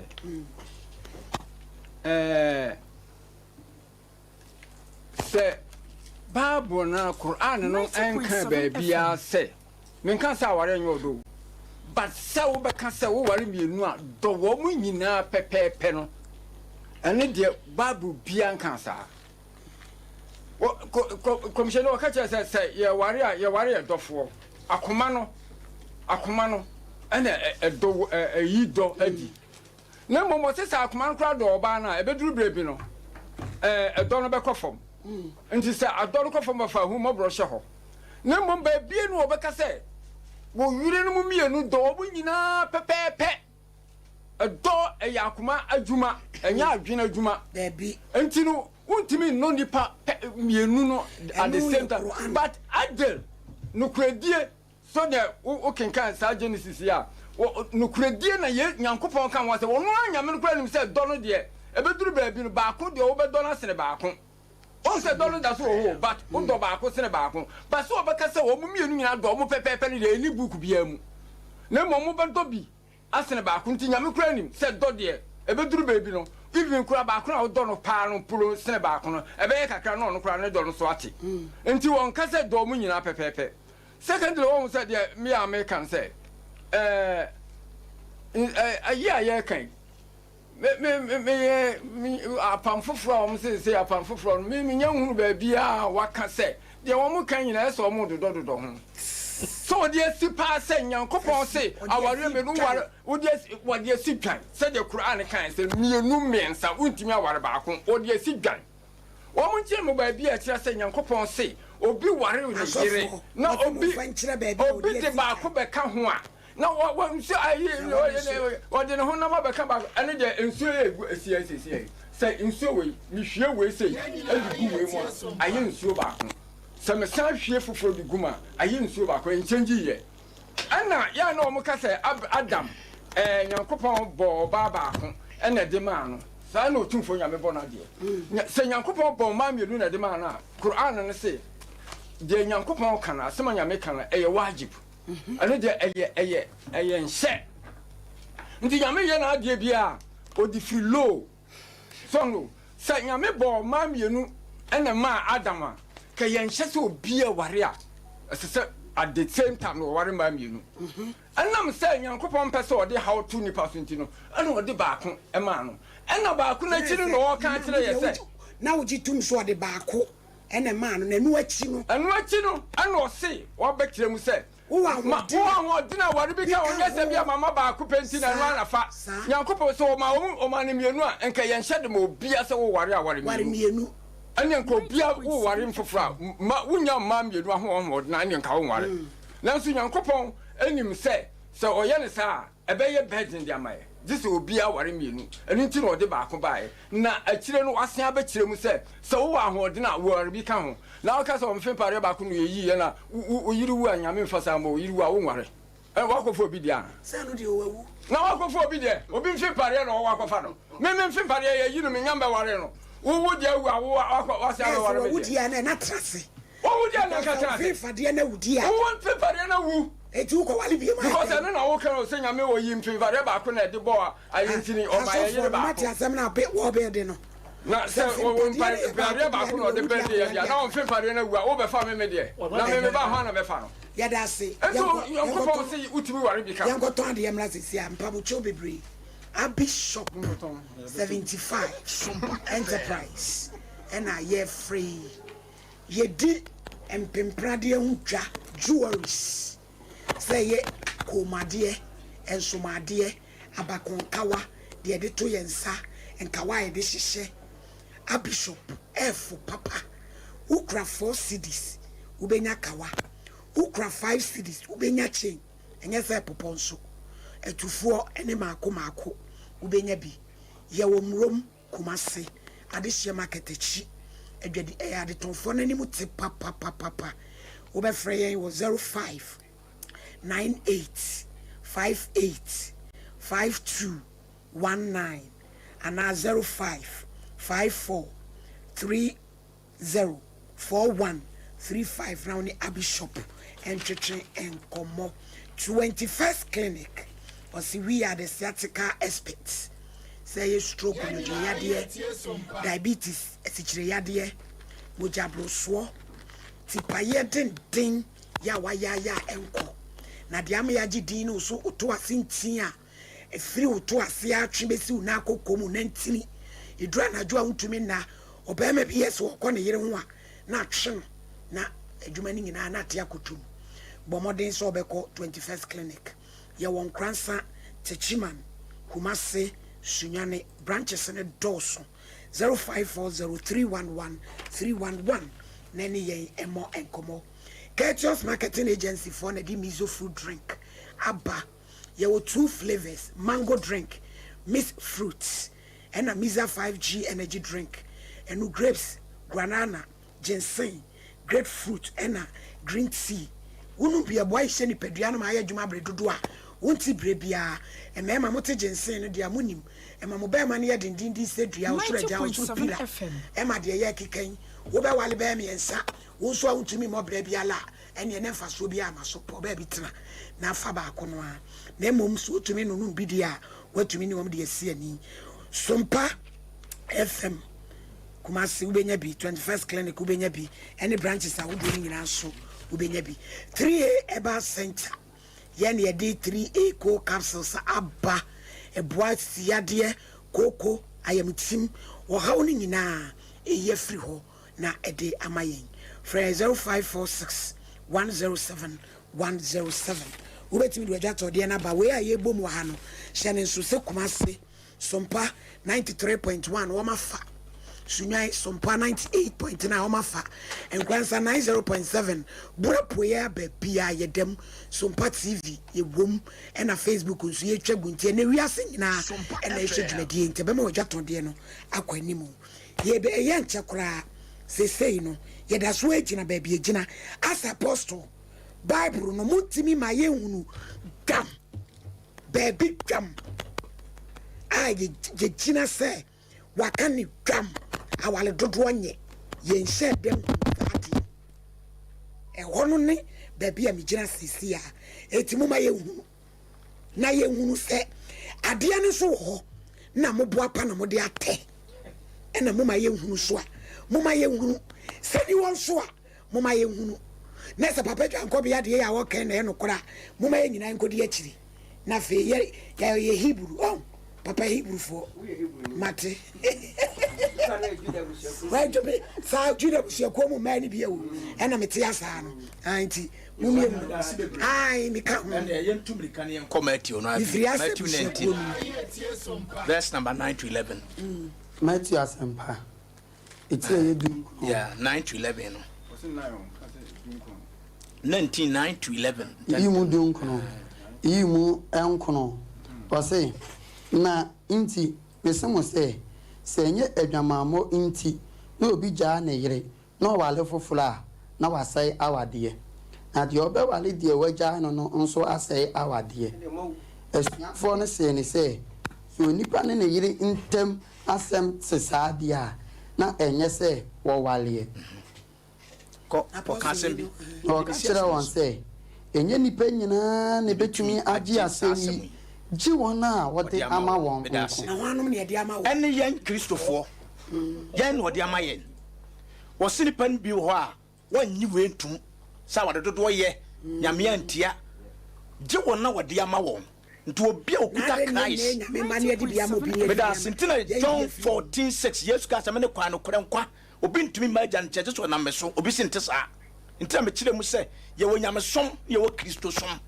kristosom sɔre tia wale dodoɔ ba nyamesom deɛ obiara ne ne doctrine nti otumi som deɛ ɔpɛ na papa Sheikh ka sɛ na ɔka sɛ ɛneɛ sɛ obi wu a na sɛ ɔkɔware obi foforɔ a wakɔwi obi mfempadeɛ nti na mekɔtu saa verse no wei de wanka wuo mpo wɔse sɛ nyɛ adwamamɔ nti na ɔbɛrima bɛgyaa ne yere no wawale foforɔ a na sɛ nyame ma kwanya sɛ so ɔbaa ne ɛkɔbɔ adwaman anaa wɔwu die a mmerɛ bi akyekyere wotumi ware ɔbaa wopɛ nyame asɛm na aka ɛna ne ani yɛnsan hwɛ asɛm bi Hebrews chapter 13 verse number 4 Hebrews 13:4 10 times Hebrew for computer so Gyedie me ba no explain Hebrew for nwoma no tie ye dumiensa yi mu enan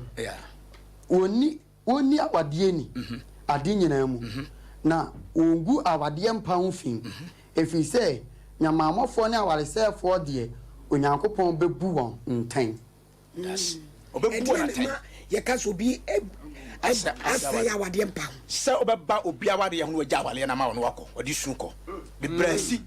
ana wo su obi awale ne kuna ma ɔba bi aba ho ama ɔba no gyae ɛkɔ bi adwama o mi kyerɛ ɔno bi sa sɛ di ye ka so bi egu awale mpa wo fi sɛ bi mi kyerɛ mu mienu ɔyene mi kyerɛ mu mienu ɛnya baako wɔka asɛm no mienu me ba ho so ye ngo computer so Gyedie mra na ye mra na mu kyerɛ mu a mo mfa nkoda wada mo ko straight to the asɛm no because mo tie ne so bebre kra nim kyɛ na dum bi ne yɛte ha ye gu awade mpa ho fi dia na kyerɛ sɛ bi a wakɔba adwaman saa na mimi eti yɛnkɔ Bishop 75 Enterprise Empempradeɛ Komadeɛ Empetia Abakonkawa Ninina Yedi sisi ye ho esi bejam emi yeni monyam deadi Bishop 75 Enterprise dealers in all jewelries say necklace earrings bracelets anklets watches any space that hold running in our Bishop jewels yenim ne fretete wadi somade ho dada da ai wono no dido no etson ensomade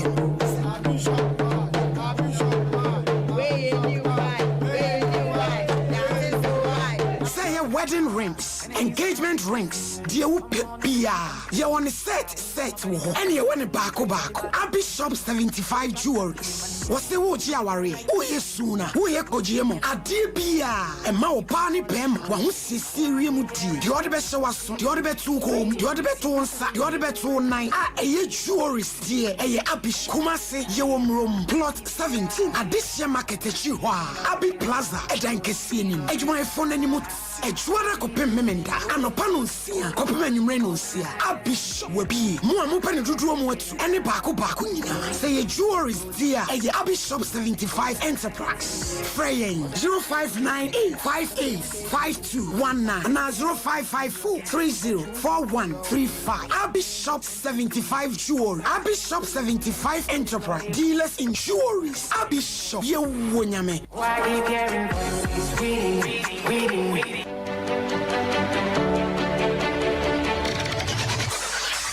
Introducing Mixer 5G Sparkling Drink, a whole new refreshment in a can. Mixer 5G is a tasty non-alcoholic drink. It is a perfect companion for all your events, including parties, weddings, and funerals. It is made with green tea, ginseng, guarana, grapes, and grapefruit. Get refreshed with Mixer 5G Sparkling Drink. For bulk purchases, contact 0246 270 221. This advert is FDA approved.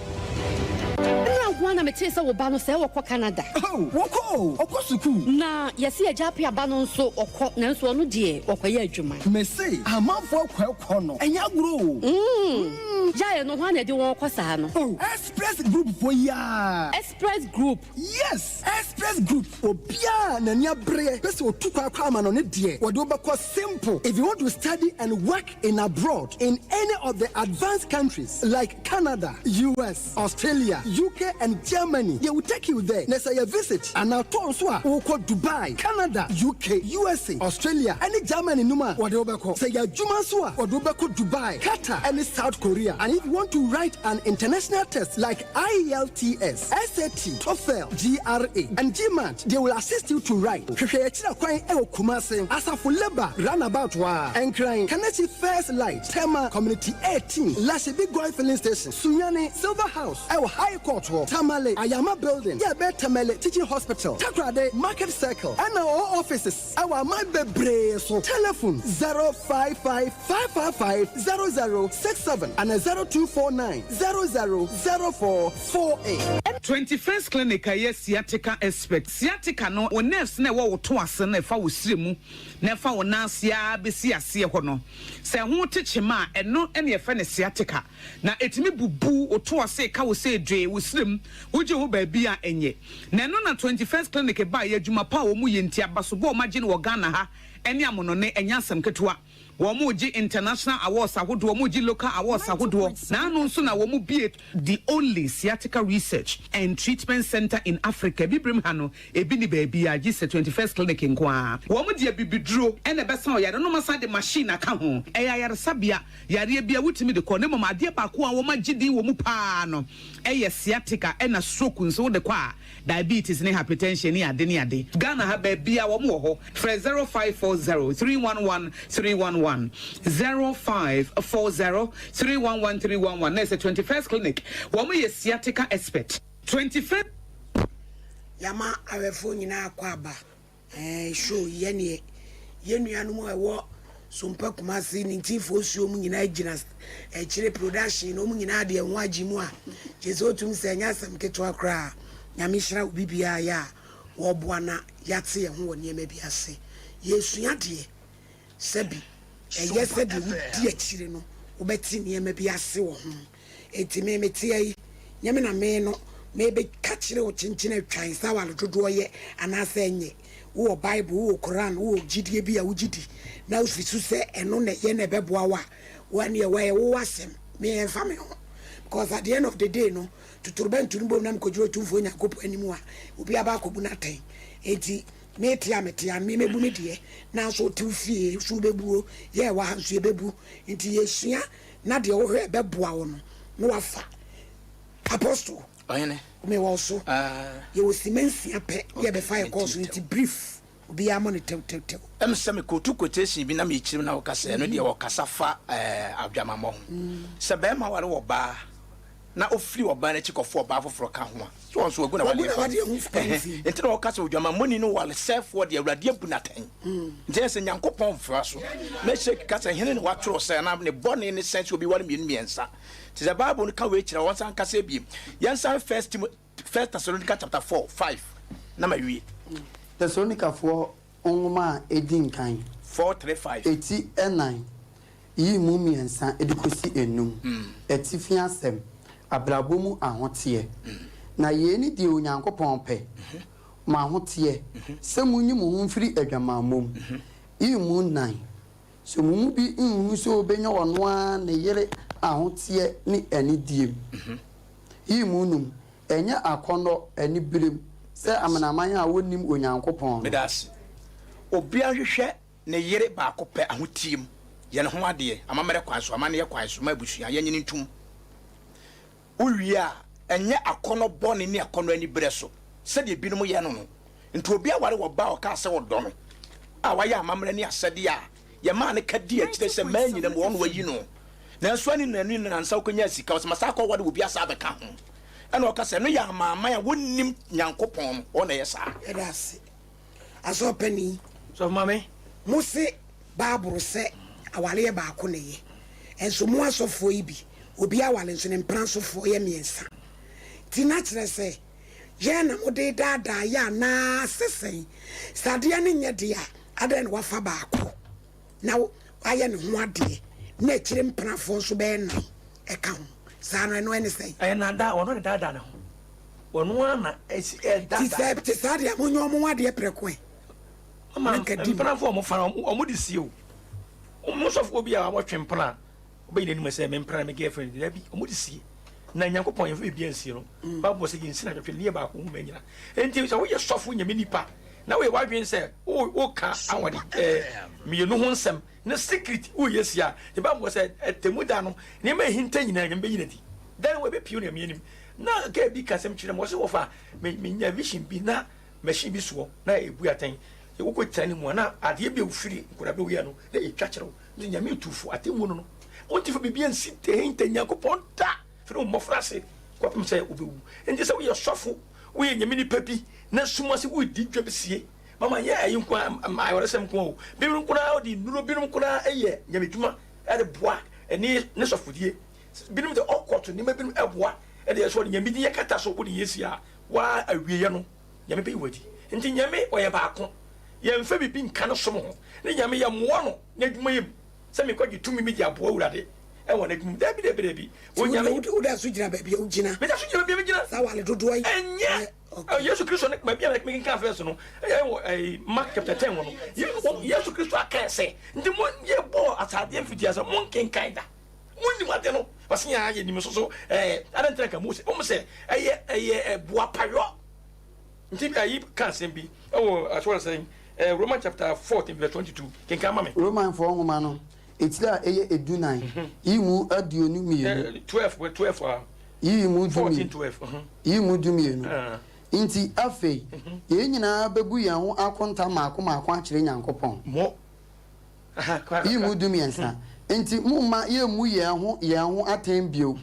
na mu aten yimom se obi mfa abia na sintidua bi nto mmani first wo prenti obi be na konta mama yo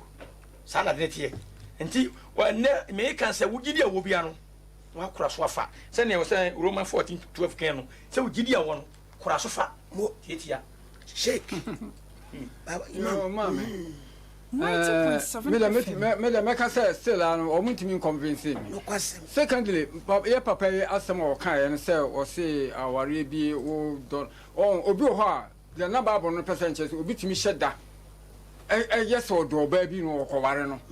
enam say bi sika bi nti ana obi so wade bi nti no wa hyeda o me don say ye no wa de aware no na akire no na onya edo no de ware no ho asem na Bible no kan na me de me kan tia wan say yankopon say o say emma woni mmiri obi yire na won kan say emma woni mmiri obi kum because emma woni mmiri obi yire nche say o yire de ye bema ba ko dia ne kuru de India de o mutumi wale o polyandry so mo de o ma asem ko nya ho asem de ka o mu so ye nipa ya ka se ko India de ya ka se ko India de anya nka o mu so ye nyame abodi o mo nya o ma asem ade nti ye de ye ka ye ha enwuma ekutaye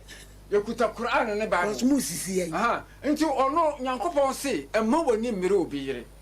wanka se emma woni mmire obi kuru fi se eyire ye be ma ba akodia nti no se ma woni mmire obi yire senka obema ye oba bayi ba akodia nko ba ka se emma woni mmire obi yire na ma woni mmire obi susu kunu but o kan simple se ma woni mmire obi yire ade no wanka be ma de because be ma enye oba ba akodia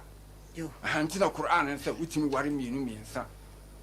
nemum aware no de nyame hya ase no because saa na nyame ye na ade o ya ade e wajib nti wo hwa abogise nkramofo tia ja abogise pa but obi wo ha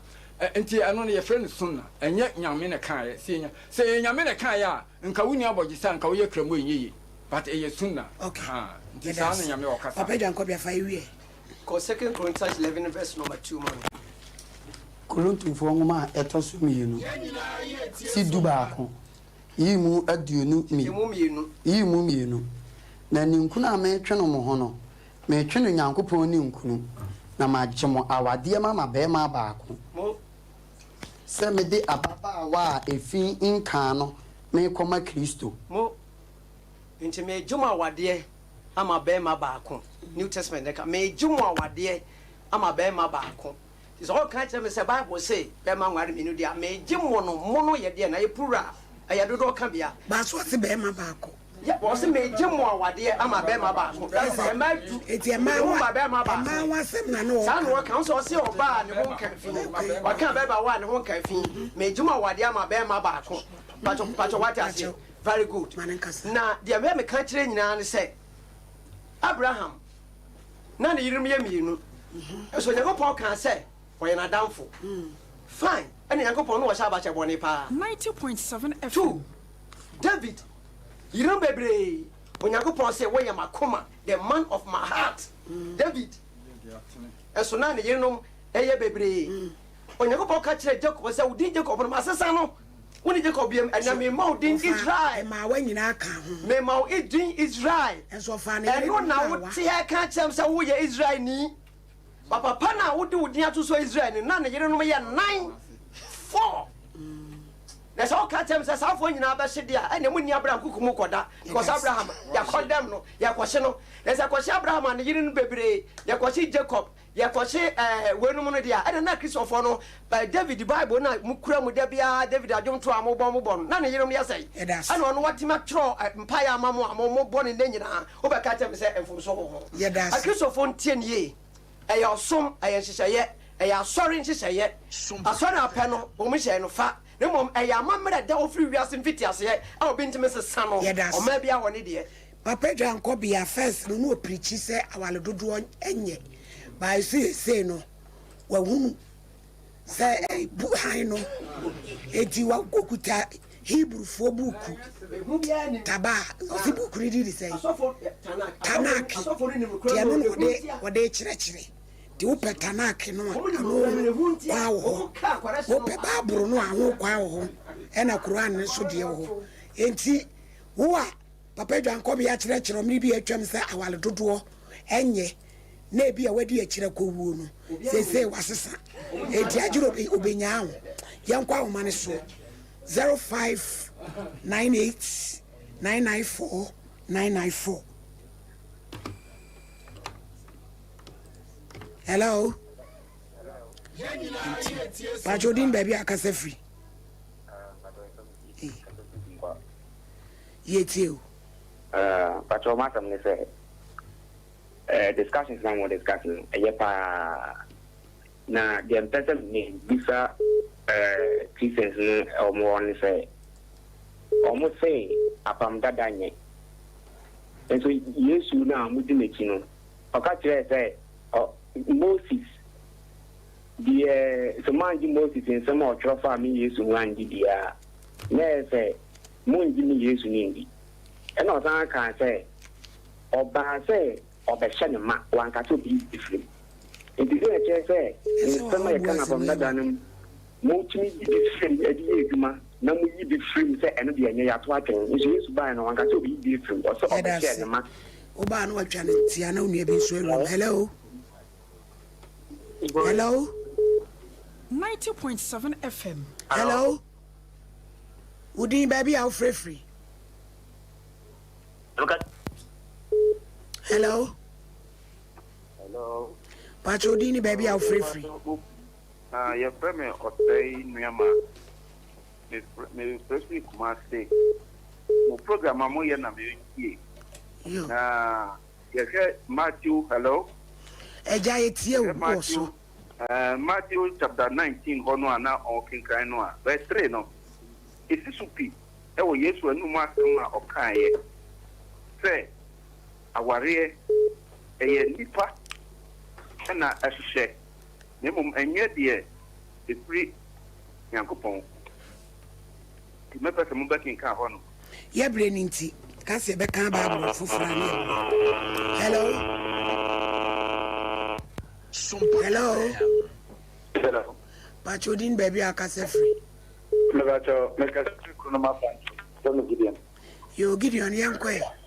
okay Gyedie me Kristo Yesu o nshira mo pa e wo mu program a ma change man now the can was preach pen na so you so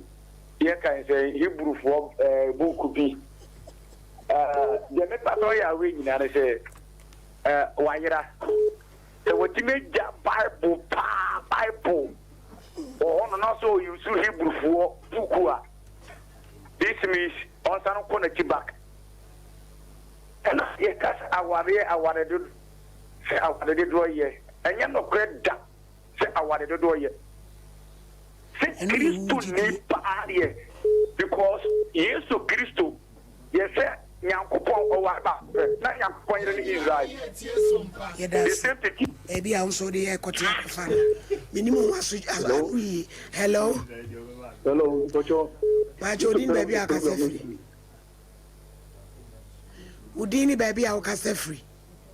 me ka te pita kwa de Samson you were just something yankwe me so me being there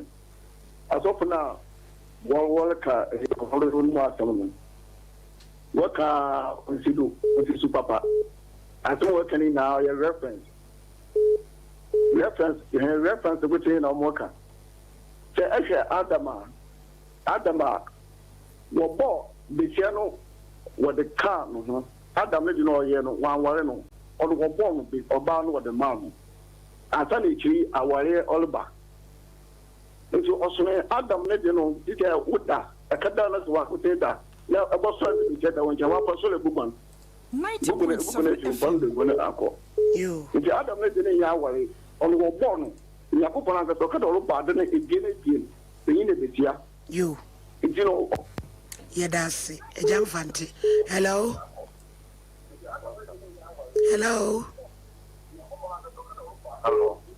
Udin baby akase free e ka ta Accra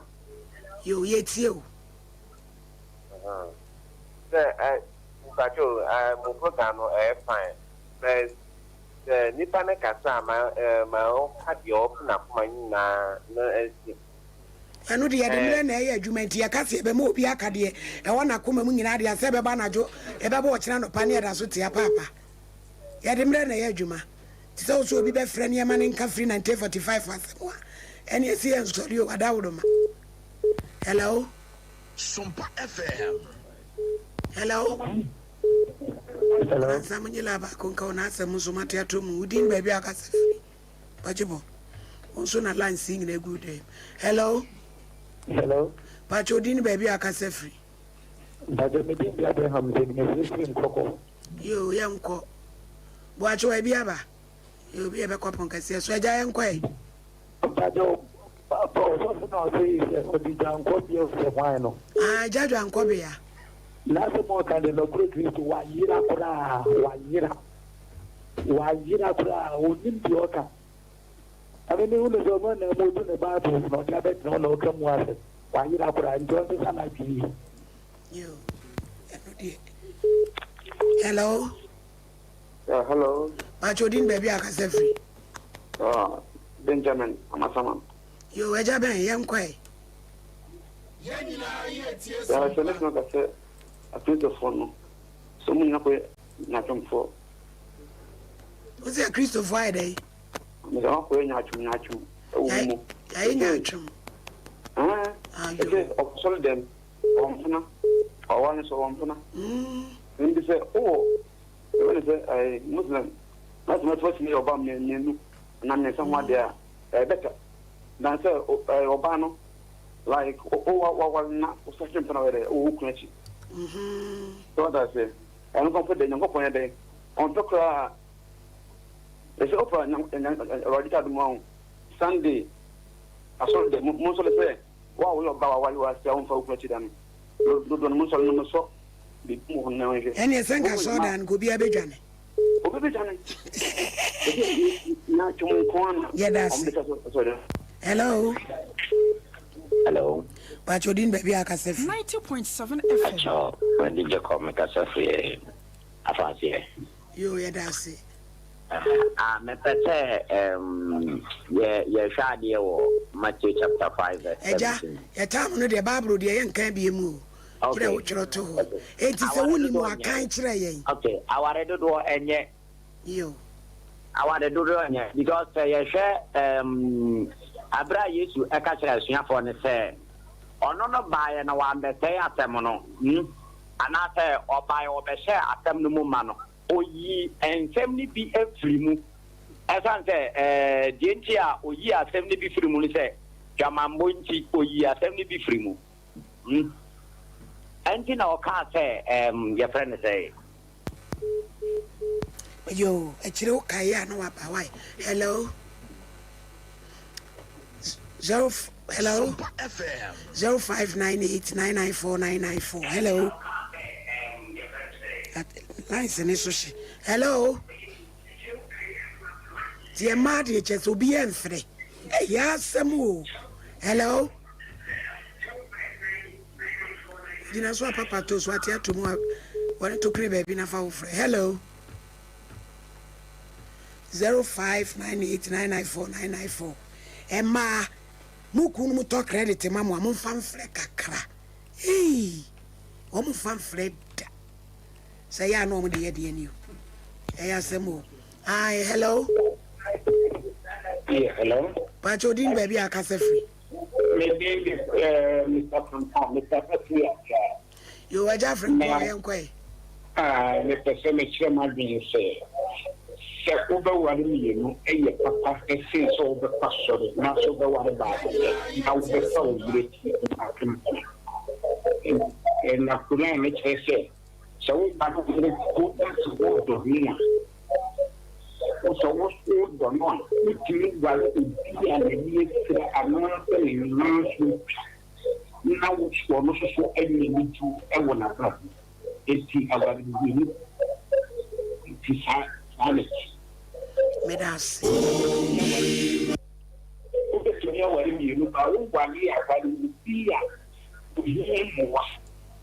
No one There's one in Tina Aqua.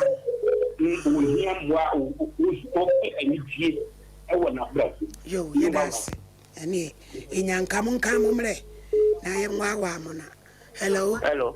Would you baby or free? I'm a baby about the family that are so original. Your original uncle. Now, the contribution that come person around the 90.7 FM. You can't see no. You for big we are just 340 something years. Almost the time in a year a year. The end the year why how almost you don't they told me and take your mommy will say Bible now yatron a billing. I be able for Abba. Then a catcher say on throw not or throw one. Only on theatre, all my friend Abba will be needed what he was down. Akaten ka kire yen se wo fra ba yen nyina se ba ko pe biatra hello hello hello hello Pachodin baby akase free Pacho me dey watch me ka free ko bia yo yen kwaja kire Mina wasipa program no edinti Gyedie ne me so sanity. Enti chomle bia obi be frɛ no ka sɛ obi ayira. Gyedie obi an be bia wo. Nanso sɛnea ɛtie bia no na wɔsɛ nyina gyedie sɛ ɛkɔpɔn so ɔbɔ baba mɛma ba. Nemu no bi nka sɛ obi ayira. No kwasem yɛda ase pa because obi an ni Gyedie. Yɛda ase. Hello. Hello. Hello. Hello. Hello. Ache udini baby aka na we dey say twem. Lo way ne. Me ba cho me dia no to fu me ka so fi Christ en kwa so mo. Yo also yanko. Me ba cho me be se ni bisa se Yesu oba asa se so be ya adwuma ni nyina e fa na wotro no mo owale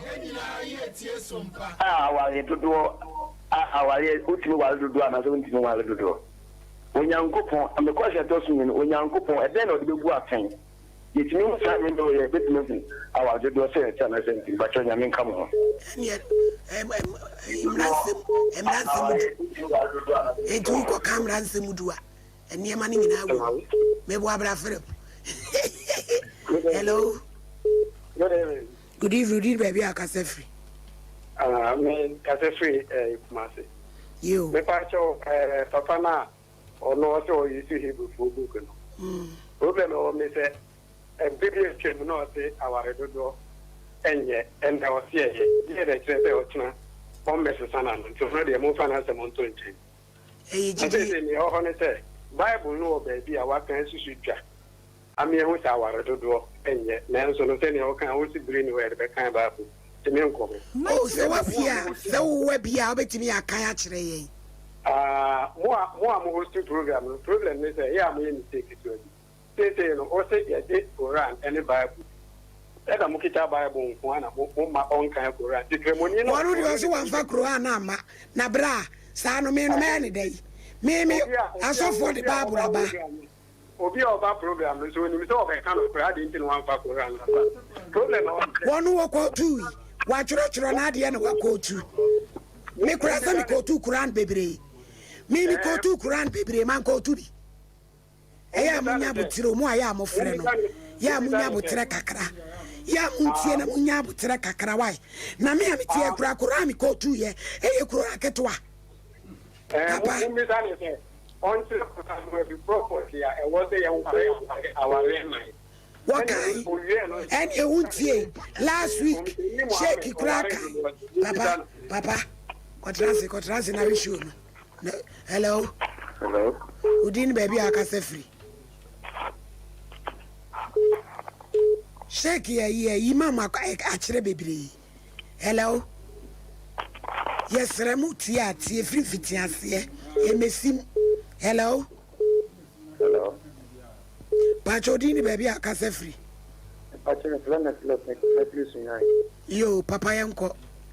Gyedie ka message ye baso ani binya botere na Gyedie aso atie discussion na modi kai eye mansa na ye media comment no aba de enhila mo na on tere mo ahye maye ami ye Gyedie kai esese nyina ye te seleta ma fe ni hunu se Yesu ba oba wa be pliki fa wade yo memo obi ne ko busa na wade ho asem so kan and o ka se you betimi agye bonye the wunti media enye na asem ana o ka se Timothy chapter 3 o se obi pese wo ye sofo na se o ye hwefu duma Gyedie ka yenya ne ho asem nka sa nipa no wo ye ba kokunu no kure se o te Bible afia last week ni na e ko be true o ye ba kokunu what the Bible na say what is will be person of human being when you are in a bakuku to be was for more person ma you want me you enter me at the Bible say last week you could me go to sasem no say now o ka the my church elders any deacons it is obi ho no onye da any senko to me walibi naja omusu de ewura mu a kire mu anti de wa Gyedie no afa hello Pachodin baby akasa free Dr. Mr. Pitchman, person that program. Your friend was saying 90.7 FM. FM Vivian. When now your bar, waiting me a room, Vivian, quay. Hello. Vivian, I told Carcassa. Only me for your way there. A radiadrum. Man Vivian. Yatonka. Only me person that yes, Nignano. Almost say or back into our realm in the person that say, Obama did into our realm. Some of you come home now. Obama so coffee be a good moving. Obana the any on the water tree sheet in a class. I was saying, I say, yeah, that's it. Papa Toes. Abusia, yeah, brand when I. Hello? Hello? Abusia, brand I break. You call.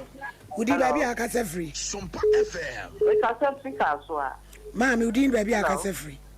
I was here, make a Picasso. Auntie, I was your uncle. And say, Bible, no, I can't obey the refuge quotation. It's a good no.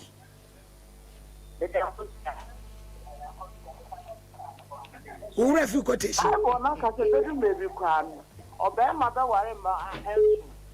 A man had also say, Mamma, it is over worrying you, and son and I are and your bonnet. Yeah, that's it. Who may not be why? Now, maybe one.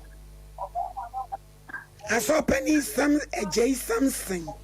Assemblies of God Church, grandson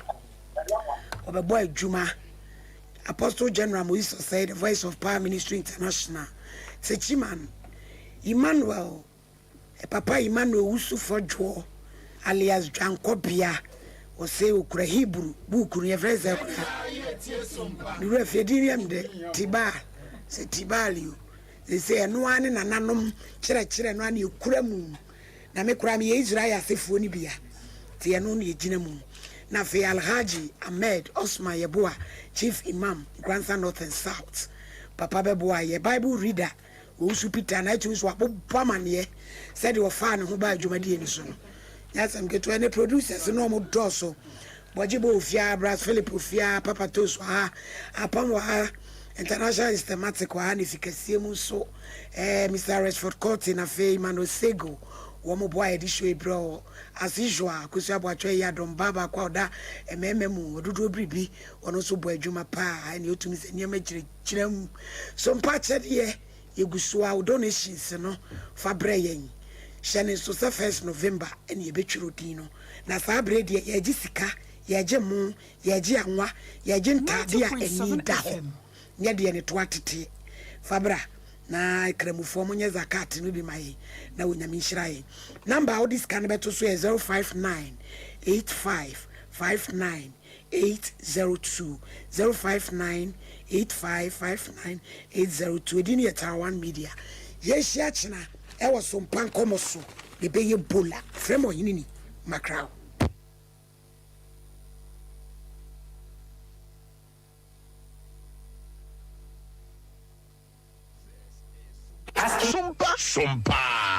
Sompa FM. Sompa FM. Playing only the best music in the world. Bishop 75 Enterprise, Mpempradie, Komadie, Empetia, Abakonkawa, Ninina, Yedisisi Yahoo, Esbejem, Emianimunyam Dead, Bishop 75 Enterprise, dealers in all jewelries, say necklace, earrings, bracelets, anklets, watches, any space that would run in Bishop Jewelries. Yenim ne fretiti wadi somade hu jadada ai wono no wadi do no etson ensomade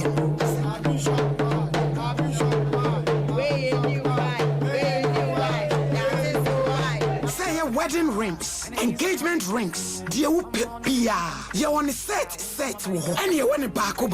Bishop 75 Jewelries Wose wo ji aware. Wo yesu na. Wo ye kojiemo. Ade bia e ma wo pa ni pem. Wa ho sisi wiemu di. De ode be hye waso. De ode be tu kom. De ode be to nsa. De ode be to nine. Eye jewelries die. Eye abish. Kumase ye wo mrom. Plot 17. Adishia market echi ho a. Abi Plaza. Edan kesi enim. Ejuma efon animu. Ejuara kopem memenda. Anopa no nsia. Kopem anwumre no nsia. Abish wabi. Mo amopa ne dodo mo atu. Ene baako nyina. Say ye jewelries dia. Eye Abish Shop 75 Enterprise. Freyen 0598585219 na 0554304135. Abish Shop 75 Jewelry. Abish Shop 75 Enterprise. Dealers in jewelries. Abish Shop. Ye wonyame. Why keep hearing voices reading,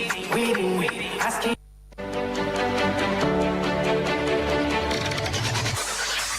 Introducing Mixer 5G Sparkling Drink, a whole new refreshment in a can. Mixer 5G is a tasty non-alcoholic drink. It is a perfect companion for all your events, including parties, weddings, and funerals. It is made with green tea, ginseng, guarana, grapes, and grapefruit. Get refreshed with Mixer 5G Sparkling Drink. For bulk purchases, contact 0246 270 221. This advert is FDA approved. Canada. Oh, woko, okosuku. Na